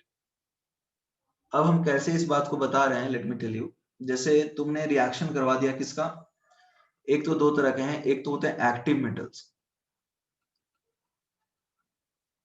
ठीक है? एक्टिव मेटल की बात कर रहे हैं। तो अब डाइल्यूट के साथ इसके रिएक्शंस थोड़े अलग होते हैं और कॉन्सेंट्रेटेड के साथ थोड़े से रिएक्शंस अलग होते हैं। तो डाइल्यूट, जैसे मान लो तुम्हारे पास एक्टिव मेटल्स कौन हो गया, जैसे जिंक हो गया, राइट? जिंक हो गया, क्रोमियम हो गया, ये सब एक्टिव मेटल्स हो गए। तो डाइल्यूट में क्या करेगा रिएक्ट?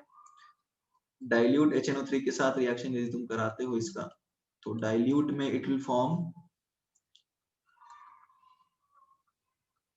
ZnS।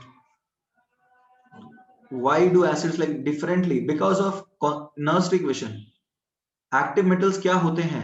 एक्टिव मेटल्स जैसे जो कि हाइड्रोजन से ज्यादा एक्टिव होंगे ना, उनको एक्टिव मेटल बोलते हैं Umang, that is as per electrochemical series, ठीक है? तो ये बनेगा तुम्हारा, जैसे कि डाइल्यूट HNO3 के साथ रिएक्ट करा है, तो that will give you N2O and obviously that will give you water, that is for sure. तो अब यहाँ पर एक्टिव मेटल्स के साथ रिएक्ट करके N2O बनाता है डाइल्यूट फॉर्म में, और कॉन्सेंट्रेटेड फॉर्म में क्या बनाएगा? कॉन्सेंट्रेटेड फॉर्म में यदि तुम लेते हो conc, this is also an NCERT reaction. So nitrate तो ये बनाएगा ही, ऑब्वियसली नाइट्रेट तो बनाएगा ही, और साथ में जो गैस बनेगा वो NO2 बनेगा, राइट? तो ये आपको ध्यान देना है, ये एनसीईआरटी वाले रिएक्शंस ही हैं। अब तो ये याद रखना है कि डाइल्यूट में N2O और कॉन्सेंट्रेटेड में NO2। तो ऑब्वियसली डाइल्यूट में कम ऑक्सीडाइज करेगा और कॉन्सेंट्रेटेड में ज्यादा ऑक्सीडाइज करेगा, ये बात तो ऑब्वियस है ना। Everybody, is that clear? Concentrated वाला ज्यादा ऑक्सीडाइज करेगा और डाइल्यूट वाला कम ऑक्सीडाइज करेगा। तो जो गैस बनेगा जिसकी हाईएस्ट ऑक्सीडेशन स्टेट होती है वो तो NO2 ही, इसके ऊपर तो कोई गैस बनता ही नहीं है, सॉलिड बनता है, पानी में सॉलिड सॉलिड तो बनेगा नहीं, ठीक है?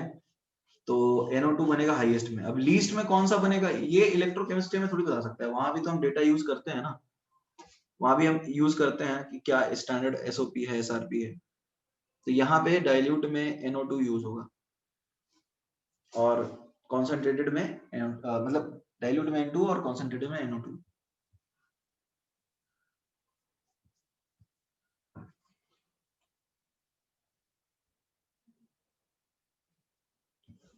Written everyone?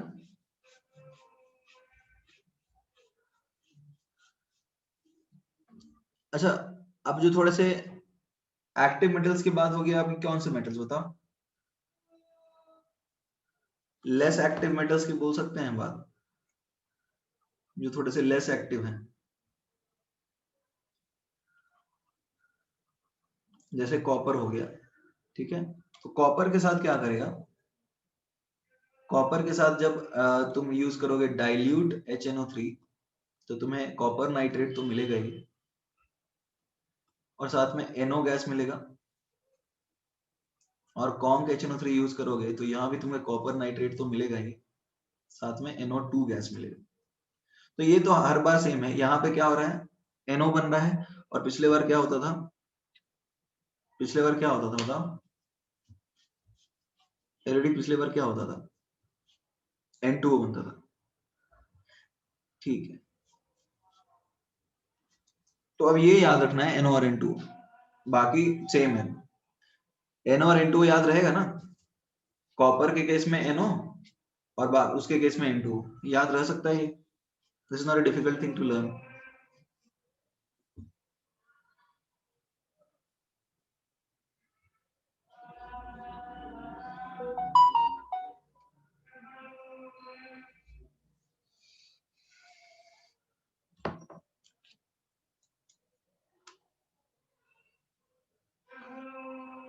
Done everyone?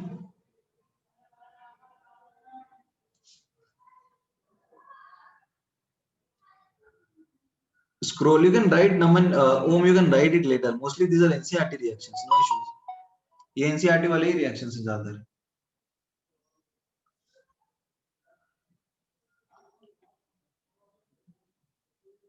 Fine.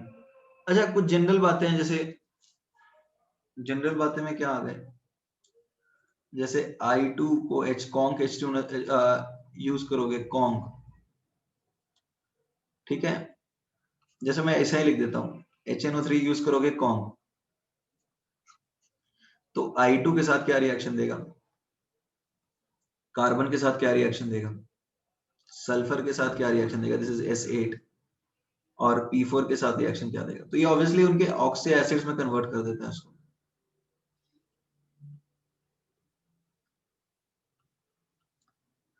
ठीक है, और वो भी हाईएस्ट ऑक्सीडेशन स्टेट में, साथ में NO2 plus H2O बनता है. It oxidizes these elements to their oxy acids. तो ये रिएक्शन सिमिलर है. अच्छा, ब्राउन रिंग टेस्ट फिर से बताने की जरूरत है एवरीबॉडी? Fe2 प्लस रिड्यूस करता है ना NO3 माइनस को, जिससे NO बनता है.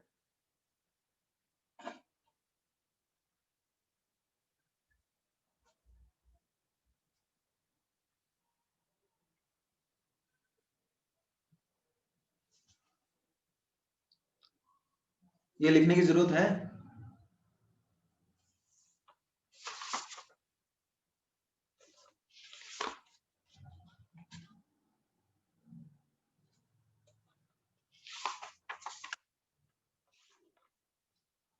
Everybody, do you want to write this?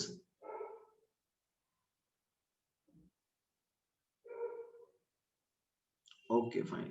तो brown ring test I hope you, हमने तो कर ही लिया था. अब बनाओगे कैसे? तो what do you think, will you, how do you think will you prepare HNO3? Preparation,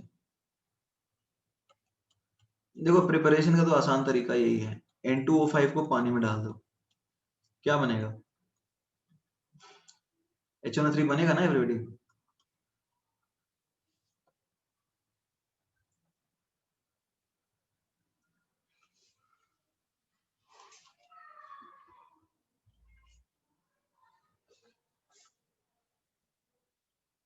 हाँ मतलब, बट दोनों मेथड एक दूसरे के को कॉम्प्लीमेंट तो करते ही है ना, both methods complement each other, right?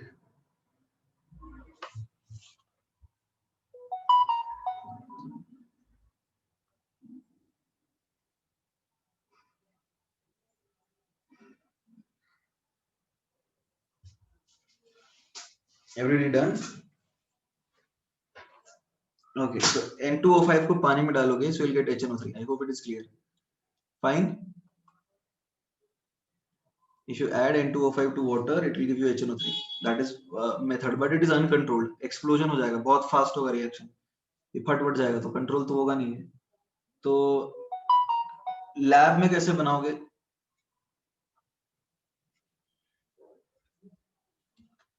Everybody, how do you prepare in lab? Lab में कैसे बनाओगे? What do you think? NaNO3 लो, ठीक है, H2SO4 के साथ ट्रीट करो, NaHSO4 प्लस HNO3 बन जाएगा. ये कंट्रोल हो जाएगा ना, कॉन्क H2SO4 डालोगे तो डिस्प्लेसमेंट रिएक्शन है. Is that clear? ये तो हो जाएगा ना control. Okay, commercial method, commercially एक बनाते हैं मेथड. देखो ये सारे एनसीईआरटी के रिएक्शन है, these are all NCERT reactions. Do I need to write this? चले, अच्छा ये कंट्रोल वाला नहीं समझे? अरे ये NaNO3 लो एक टेस्ट ट्यूब में, सोडियम नाइट्रेट, इसमें ड्रॉप वाइज डाल दो H2SO4 कॉन्क, तो तुम्हें HNO3 मिल जाएगा इसमें, ठीक है. कंट्रोल हो ही जाएगा. तुम कितना ड्रॉप डालते हो उसके ऊपर बनेगा ना कितना कॉन्सेंट्रेशन है, तो हल्का हल्का ड्रॉप वाइज डालो, कंट्रोल हो जाएगा रिएक्शन.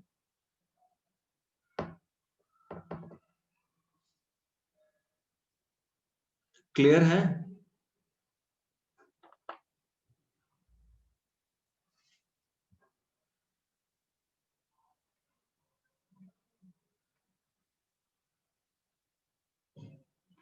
ओके, तो अच्छा ये जो मेथड है that is called Ostwald's method, Ostwald's process बोलते हैं इसको, ऑस्वाल्ड्स प्रोसेस। ये थोड़ा सा अजीब सा प्रोसेस है कमर्शियल मेथड का, ठीक है, लार्ज स्केल पे बनाते हैं कमर्शियली, मतलब लार्ज स्केल पे बनाते हैं। कमर्शियल बनाने का मतलब है कि उसको ज्यादा मेथड में एक्सप्लोजन वगैरह भी नहीं होना चाहिए, कंट्रोल्ड मेथड होना चाहिए, किसी का नुकसान नहीं होना चाहिए, प्रॉफिट ही प्रॉफिट, फायदा ही फायदा, मुनाफा ही मुनाफा, राइट। तो चीजें ऐसी उठाएंगे जो आसानी से मिल भी जाए। Is that clear? तो कमर्शियली इसलिए नहीं, Ostwald's dilution law is a different thing. Ostwald process, अरे एक साइंटिस्ट कई जगह बहुत सारे काम कर लेते हैं ना, तो ऑस्टवाल्ड प्रोसेस है, उसमें देखो क्या करेंगे। देखो प्रोसेस एक बार लिख लेते हैं हम लोग, 4NH3 gas plus 5O2 gas in the presence of PT RH Gauss catalyst, ठीक है। और टेम्परेचर लिखा है 500 kelvin 9 bar, it will give you NO, ठीक है, NH2। अब NO को क्या कर रहे हैं, ऑक्सीडाइज कर रहे हैं, तो NO2 बन रहा है, क्लोज कंटेनर में कर रहे हैं, रिएक्शन रिवर्सिबल है, ठीक है। फिर NO2 में पानी डाल रहे हैं, तो क्या हो रहा है, ये +4 है, तो हाइयर एक बन रहा है HNO3 प्लस NO। तो घुमा फिरा के बात समझ में आ रही है किया क्या जा रहा है एवरीबॉडी? तुम्हें घुमा फिरा के बात समझ में आ रही है किया क्या जा रहा है? वो Tanesh, what do want to write, done और नॉट? घुमा फिरा के कंट्रोल्ड हाइड्रोलिसिस की जा रही है और कुछ नहीं, घुमा फिरा के कंट्रोल्ड हाइड्रोलिसिस की जा रही है, इससे ज्यादा कुछ नहीं। N2O5 डायरेक्टली पानी में डालेंगे ना तो एक्सप्लोड कर जाता है, ठीक है। तो अब N2O5 पानी में डायरेक्टली डालेंगे तो एक्सप्लोड कर जाएगा, ठीक है। और NO2 गैस को पानी में डालोगे तो ये घुलता कम है, तो हल्का हल्का बनेगा तुम्हारा कॉन्सेंट्रेटेड। और उसमें एनसीईआरटी में लिखा है कि इसको रिसाइकिल करते हैं, डिस्टिलेशन करते हैं, ठीक है ना, उसके बाद कॉन्सेंट्रेटेड बनता है, ठीक है। एनसीईआरटी ने लिखा है कि इसको पहले क्या करते हैं, रिसाइकिल करते हैं, उसके बाद फिर डिस्टिलेशन करते हैं, और जो एनओ बनता है उसको यूज कर लेते हैं, और गैस है तो एनओ निकल भी जाएगा। ये जो एनओ निकला, आई hope you can understand this, this can be recycled and reused, right. इसको रीयूज कर सकते हैं ना, तो ये भी फायदा है। ये जो NO निकला उसको वापस रीयूज कर सकते हैं। Is that clear? करा तो हम हाइड्रोलिसिस ही रहे हैं। Everybody, is that clear? Are we doing anything different? We are actually hydrolysing only. ये बात समझ में आ रही है या नहीं आ रही है? Everybody please respond in the chat box, am I audible? Hydrolysis ही है, कुछ अलग नहीं है। NO2 को हाइड्रोलाइज करोगे, एक हायर और एक लोअर बन रहा है, इससे ज्यादा और कुछ नहीं हो रहा। तो मेथड्स ऑफ प्रिपरेशन में कुछ अलग नहीं करते, कुछ ऊपर नीचे कर देते हैं अलग मेथड, ताकि कंट्रोल हो सके, ठीक है। So it is there in NCERT, so you can write from NCERT और you can write from here as well.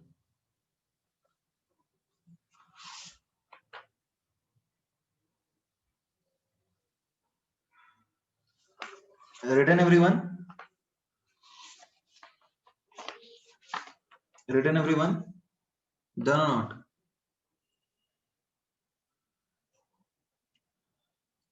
Okay, so should we revise what we learned or should we proceed?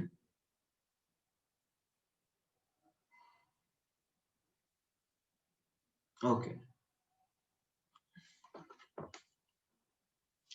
बहुत लोग बोल रहे हैं revise. Okay, ठीक है, late us talk about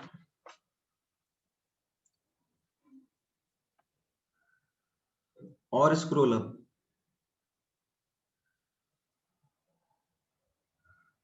और कितना स्क्रॉल अप करो?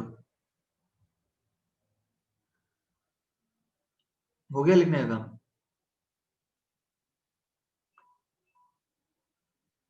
Can I come to that point?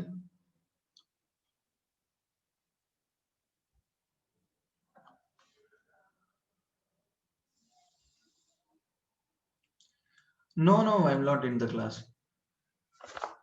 देखो फास्फोरस के एलोट्रोप्स करते हैं, राइट? एलोट्रोप्स ऑफ फास्फोरस, ये एनसीईआरटी के हिसाब से हम लोग चल रहे हैं। अच्छा बता, फास्फोरस के एलोट्रोप्स तुमने देखे हैं क्या? मैच स्टिक, माचिस की तीलियां, राइट? तो बेसिकली ये तीन तरह के होते हैं। एक तो होता है व्हाइट, दूसरा होता है red, and the third one is black. एक होता है व्हाइट, एक होता है रेड, और एक होता है black. Is that clear? White, red and black, right? तीन तरह के होते हैं मैच बॉक्सेस। देखो और भी होते हैं व्हाइट फास्फोरस के, बट यही तीनों इंपॉर्टेंट है। ब्लैक वाला माचिस तुमने देखा होगा, बरसात के टाइम में जलता ही नहीं है। Keep on rubbing, it will not burn. 50 तीली में से हो सकता है 10-12 तुम्हारे बर्बाद हो जाएंगे, they will not burn. It is more, हाँ ये जल्दी नहीं जलता है। और ये जो है आसानी से जलता है, यहाँ तुम्हारा बर्बादी का चांसेस कम है, तुम्हारे सारे के सारे माचिस की तीलियां जलेंगी, राइट? बट यहाँ पे ज्यादा बर्बाद होता है। और व्हाइट फास्फोरस तो ऐसा है ना कि मैच बॉक्स में से निकालोगे वो तुरंत जलेगा, you don't need to rub it. ठीक है? तो it has a property which is called chemiluminescence. मतलब समझ में आ रहा है? Chemiluminescence, it is poisonous actually.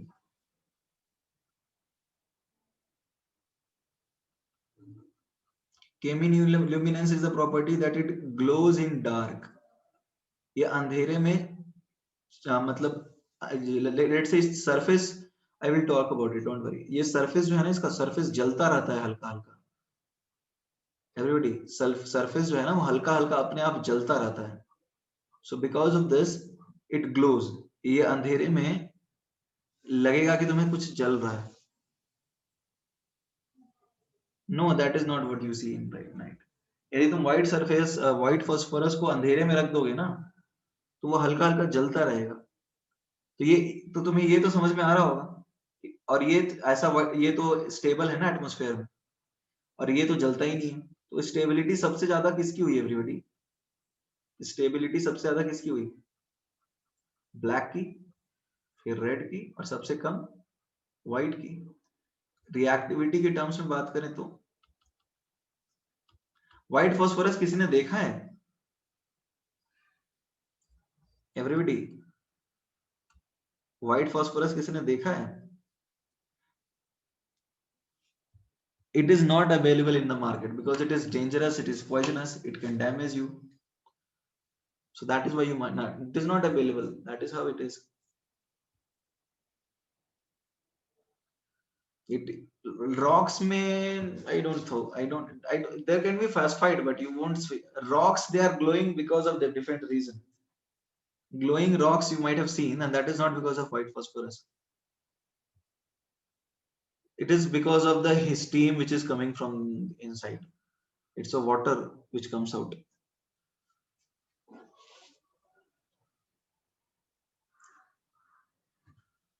Written everyone?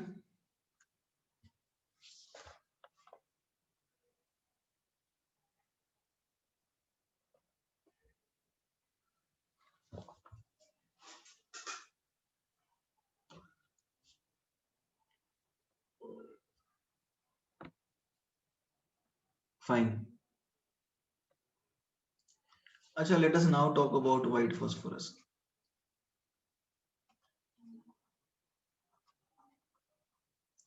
देखो व्हाइट फास्फोरस का स्ट्रक्चर हमने केमिकल बॉन्डिंग में ही पढ़ा हुआ है।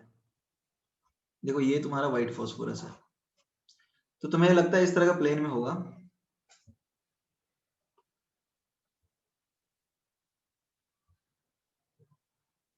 I don't.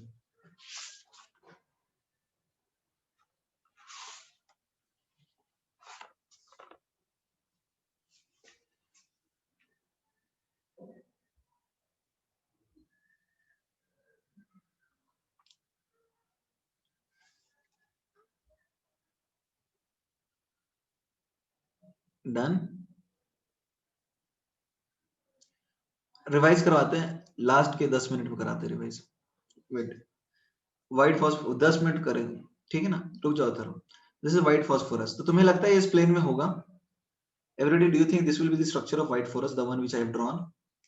ये तो हम 2D में दिखाते हैं ना, तुम्हें लगता है इस तरह का होगा? एवरीबॉडी 3D में कैसा स्ट्रक्चर होगा, तुम्हें क्या लगता है? अजीब सा स्ट्रक्चर होगा।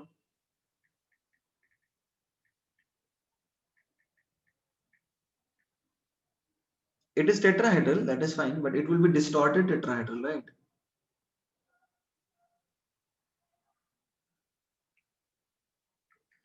It was distorted tetrahedral, right?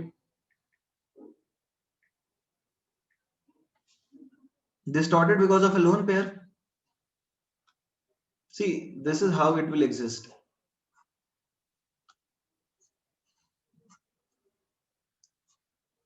यार फोटो अच्छे से नहीं दिखा. Let me just help. Do one thing. Use different colors.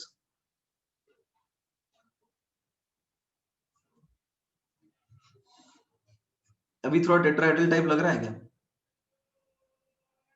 Pyramidal होगा ये, ऑब्वियसली पिरामिडल होगा. 3 नीचे 1 ऊपर, ठीक है ना? ठीक है, I'll show you on Google, or you can simply Google it on yourself. Okay, wait.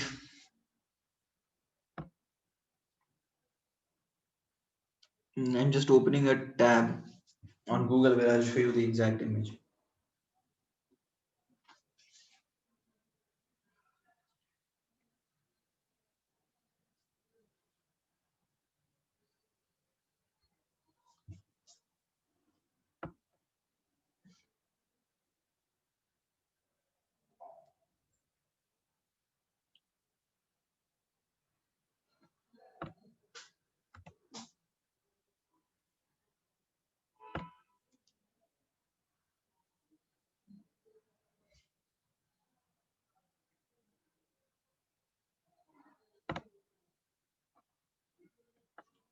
Just a minute, I'm looking forward to a better image for white phosphorus.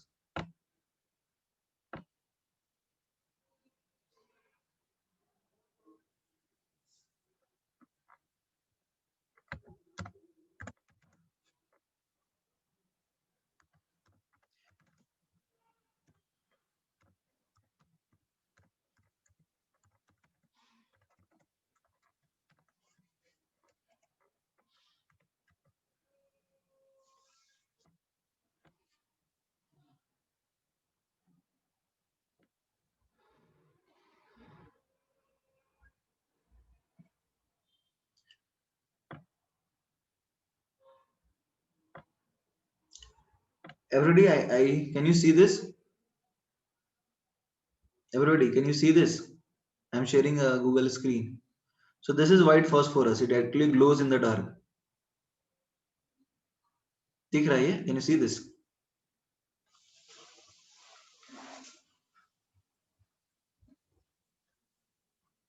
ये अंधेरे में it starts glowing, right?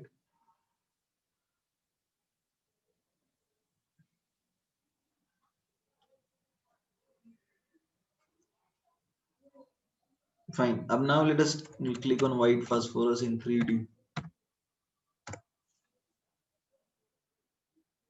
तो ये दिखा अभी तुम्हें? ये नहीं दिख रहा है? Can you see this now? This one, this one. So this is how it exists. Fine. This is how it exists. And you can see how, what is the bond angle of PP bond. Everybody, what is this bond angle? It is around 60 degrees, right? So I hope it is clear now.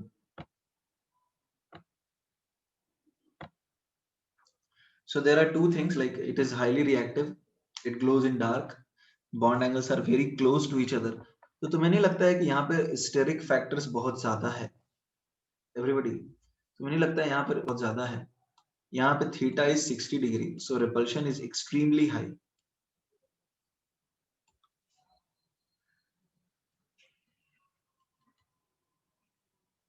यहाँ पे extremely high है, तो ये बहुत जल्दी react कर जाता है.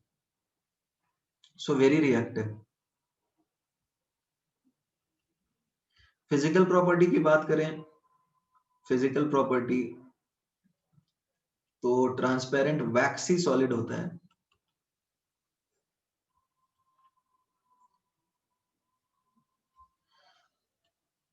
white waxy solid. ठीक है, अच्छा ये पानी में घुलेगा क्या everybody? Everybody, will it be dissolved soluble in water? Poisonous, insoluble in water because it is polar, it is non-polar, sorry, and soluble in CS2. Is that clear?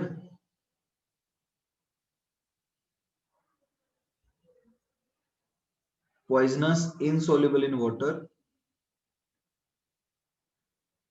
and soluble in CS2. Is that clear? Criminal issues की तो बात कर ही चुके हैं. Yeah, bonds will easily break. ठीक है, bonds will break easily. That is quite an obvious thing. The bonds will easily break. Is that clear?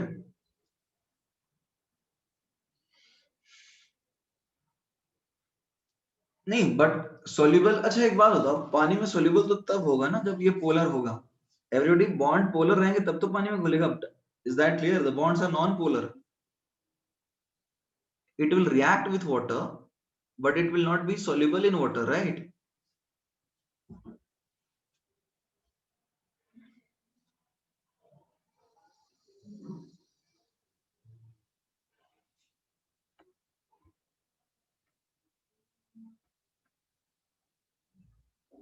Okay, written everyone. These properties are from NCERT. Written.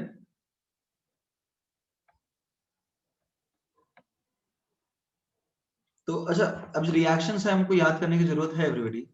Reactions बताओ, जिसके common reactions हैं, ये oxygen के साथ react करके बनाएगा P4SX, sorry, OX. X can be from 1 to 10.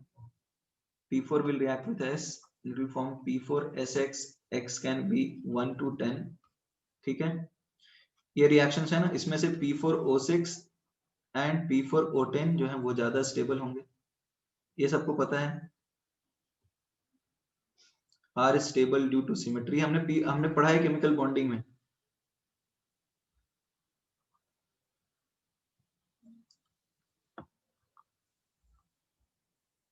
Okay, last slide, write down then.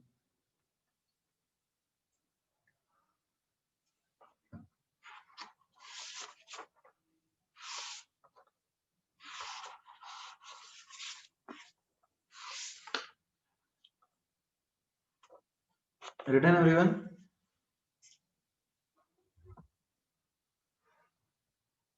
Everyone written?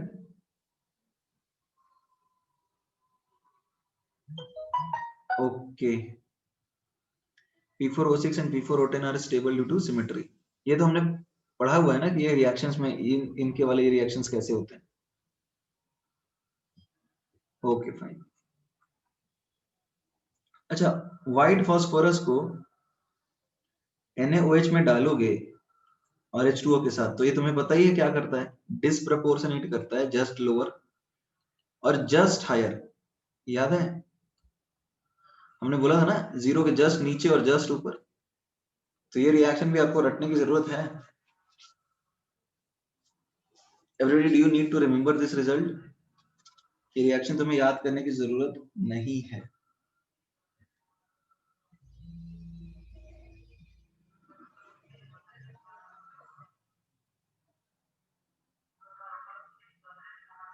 Is that clear? Fine.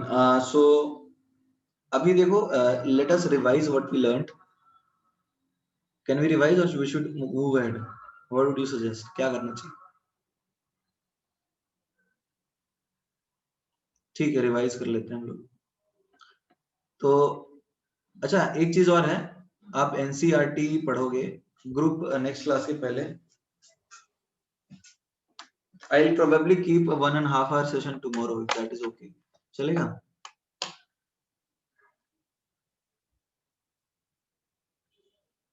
Okay okay, ठीक है ठीक है. सी, ठीक है, after test I will see. Evening में कोशिश करूंगा डालने का. ठीक है, चलो इवनिंग में. ओके अच्छा, अरे रुक जा यार. कल टेस्ट के बाद ठीक है ले लेंगे. Fine. So let us revise what we have learned today, because at 12:30 I think there is somebody who has lecture. So no, not for discussion, for regular lecture. तो अभी देखते हैं, रिवाइज कर लेते हैं.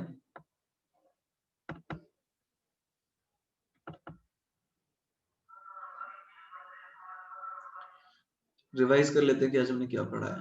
तो basically we have started with P block. अभी बचा है ना 15, 16, 17, 18. अभी काफी लंबा चलेगा. 15, 16, 17, 18 है ना. ठीक है, फाइन. तो अभी हम लोग 15 पे हैं. देखो 15 बड़ा ग्रुप है. 15 is the longest group. Qualitative analysis हाँ थोड़ा बड़ा है, बट पी ब्लॉक के बाद नेक्स्ट बड़ा चैप्टर अपना क्वालिटेटिव एनालिसिस. बाकी छोटे छोटे चैप्टर है, जैसे मेटलर्जी हो गया, डीएफ ब्लॉक हो गया, ये सब तो छोटे छोटे चैप्टर है. हाइड्रोजन तो काफी है, दिवाली के पहले हो जाएगा. फाइन. सो टॉक अबाउट, देखो नाइट्रोजन से स्टार्ट कितने चैप्टर्स हैं. पी ब्लॉक के बाद हाइड्रोजन मतलब मेटलर्जी है, डीएफ ब्लॉक है और हाइड्रोजन है. इसमें क्वालिटेटिव एनालिसिस जेई मेंस में नहीं है, एडवांस्ड में सिर्फ. ठीक है, ठीक है. देखेंगे, क्लास नहीं लेंगे, कोई दशहरा एंजॉय कर सकते हो. Fine. Now coming to N2. N2 कैसे बनता है? It is prepared by liquefaction of air through distillation. That is one thing. Lab preparation तो तुम्हें याद ही होगा कैसे करते हैं. लैब प्रिपरेशन Na2 को हीट करते हैं. एक्सट्रीमली मेथड है बेरियम अजाइड को हीट करके बनाने का. नाइट्रोजन एटमॉस्फेयर में होता है तो इसकी प्रॉपर्टीज जनरल ही होंगी, राइट. नाइट्रोजन एटमॉस्फेयर में होता है तो इसकी प्रॉपर्टीज जनरल ही होंगी, है ना. केमिकल प्रॉपर्टीज मेटल्स के साथ रिएक्ट करेगा, ठीक है, हाई टेम्परेचर पे. हेबस प्रोसेस में N2 वगैरह के यूजेस बताए, मोस्टली वही फर्टिलाइजर वाले हैं. बाकी तो हाइपोथेटिकल बात मुंडी उड़ा के याद है, लंबे समय तक जिंदा रह सकते हो. फिर ये सारी चीजें हैं. Nitrogen can act as a solvent. बाकी जनरल बात ही है, हाइड्रोलाइज करा रहे हैं हम इसको. इसमें कमर्शियली हेवर्स प्रोसेस की बात की थी. यहाँ पे जो तुम्हें याद रखना है, यहाँ सिर्फ ये याद रखना है कि N2O3 is a colourless, sorry blue coloured solid. और NO को बनाने के लिए NO2 का रिडक्शन Fe2+ से करते हैं. याद है, NO का बनाने का तरीका अलग था. ऑक्सो एसिड्स के लिए रूल्स तो सिमिलर ही हैं. रिएक्शंस में कलरलेस होता है HNO3, ये याद रखना है. तुम लोग ब्लू बोल रहे थे, सॉरी येलो बोल रहे थे. ब्राउन रिंग तो हमने कोऑर्डिनेशन में पढ़ी चुके हैं. एक्टिव मेटल्स जो होते हैं ना, उनका मतलब ये तो सबके साथ रिएक्ट नहीं करता, उनके साथ रिएक्ट नहीं करता जिनके सरफेस पे मेटल की कोटिंग होती है. इज दैट क्लियर ना, मतलब ऑक्साइड की कोटिंग होती है. और एक्टिव मेटल्स जैसे जिंक जो है रिएक्ट करेगा HNO3 के साथ, N2O बनाएगा, और लेस एक्टिव के साथ NO बनाएगा. बाकी ये इन एलिमेंट्स के साथ डायरेक्टली उनको ऑक्सी एसिड में कन्वर्ट कर देगा. ब्राउन रिंग टेस्ट नॉर्मल है. प्रिपरेशन में हाँ, प्रिपरेशन जो है ऑस्टवाल्ड मेथड, वो तुम्हें याद रखना है. ऑस्टवाल्ड मेथड में करते क्या है, NH3 को ऑक्सीडाइज करते हैं, NO बनाते हैं, फिर NO2 बनाते हैं, NO2 का फिर हाइड्रोलिसिस कराते हैं. तो कराता हूँ यहाँ भी हाइड्रोलिसिस ही रहे, राइट. फिर NO जो है यहाँ पे रीयूजेबल हो जाएगा. ये इसका फायदा है, बर्बादी कम होगा, पैसा बचेगा, मुनाफा काफी होगा. दूसरी चीज ये है कि कंट्रोल भी कर सकते हैं, किसी का नुकसान भी नहीं है. एलोट्रोप्स की बात करें तो व्हाइट वाला तो इतना रिएक्टिव होता है, सरफेस उसका जलता रहता है. ब्लैक वाला माचिस का डब्बा मत खरीदना, बेकार हो जाएगा तुम्हारा. बरसात का मौसम है, it's rainy season right now. Okay, rainy season just went away, but still it rains, right? So you should not purchase that because it will not burn. You can take a red ones. Yeah. Now let us talk about stability. So stability is obviously highest for black and least for white, and reactivity is highest for white and least for black, right? और इसके structure हमने देखा 60 degree होता है, बहुत reactive है, ठीक है. एंड फिजिकल प्रॉपर्टी पानी में नहीं घुलता, ट्रांसपेरेंट व्हाइट सॉलिड होता है. और ये तो रिएक्शंस तो वैसे ही हैं, मतलब इसके स्ट्रक्चर्स बनाना जो है P4OX P4SX, ये हमने केमिकल बॉन्डिंग में ही कर रखा है, राइट एवरीबॉडी. और ये हाइड्रोलिसिस की रिएक्शन है. तो आज की क्लास में किसी को कोई डाउट है? एवरीबॉडी, किसी को डाउट है आज की क्लास में in what we have learned? Okay, तो you can do one thing, group 16 तक पढ़ लो प्ली ब्लॉक से, दैट इज योर होमवर्क, और ग्रुप 14 वाले में डाल दूंगा group, you can study till group 16 from NCERT, you just read it once, not कल के लिए, कल का क्लास होगा, I will post you by this evening या फिर बाय टुमारो मॉर्निंग, वो टेस्ट के बाद होगा, शाम में ही होगा।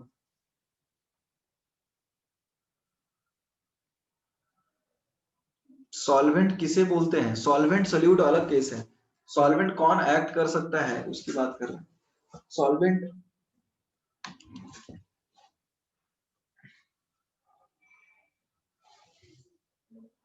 अच्छा ठीक है, कीप यू पोस्टेड, लिख लिया सबने, डिस्कस होगा ना, नेक्स्ट क्लास में हो जाएगा। Aditya what do you want to say, क्या बोलना चाह रहे हो?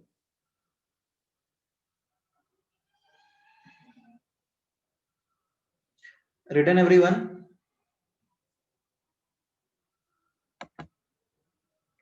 ठीक है, I will post you on this, written everyone,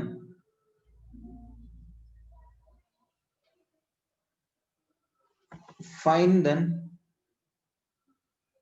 good bye.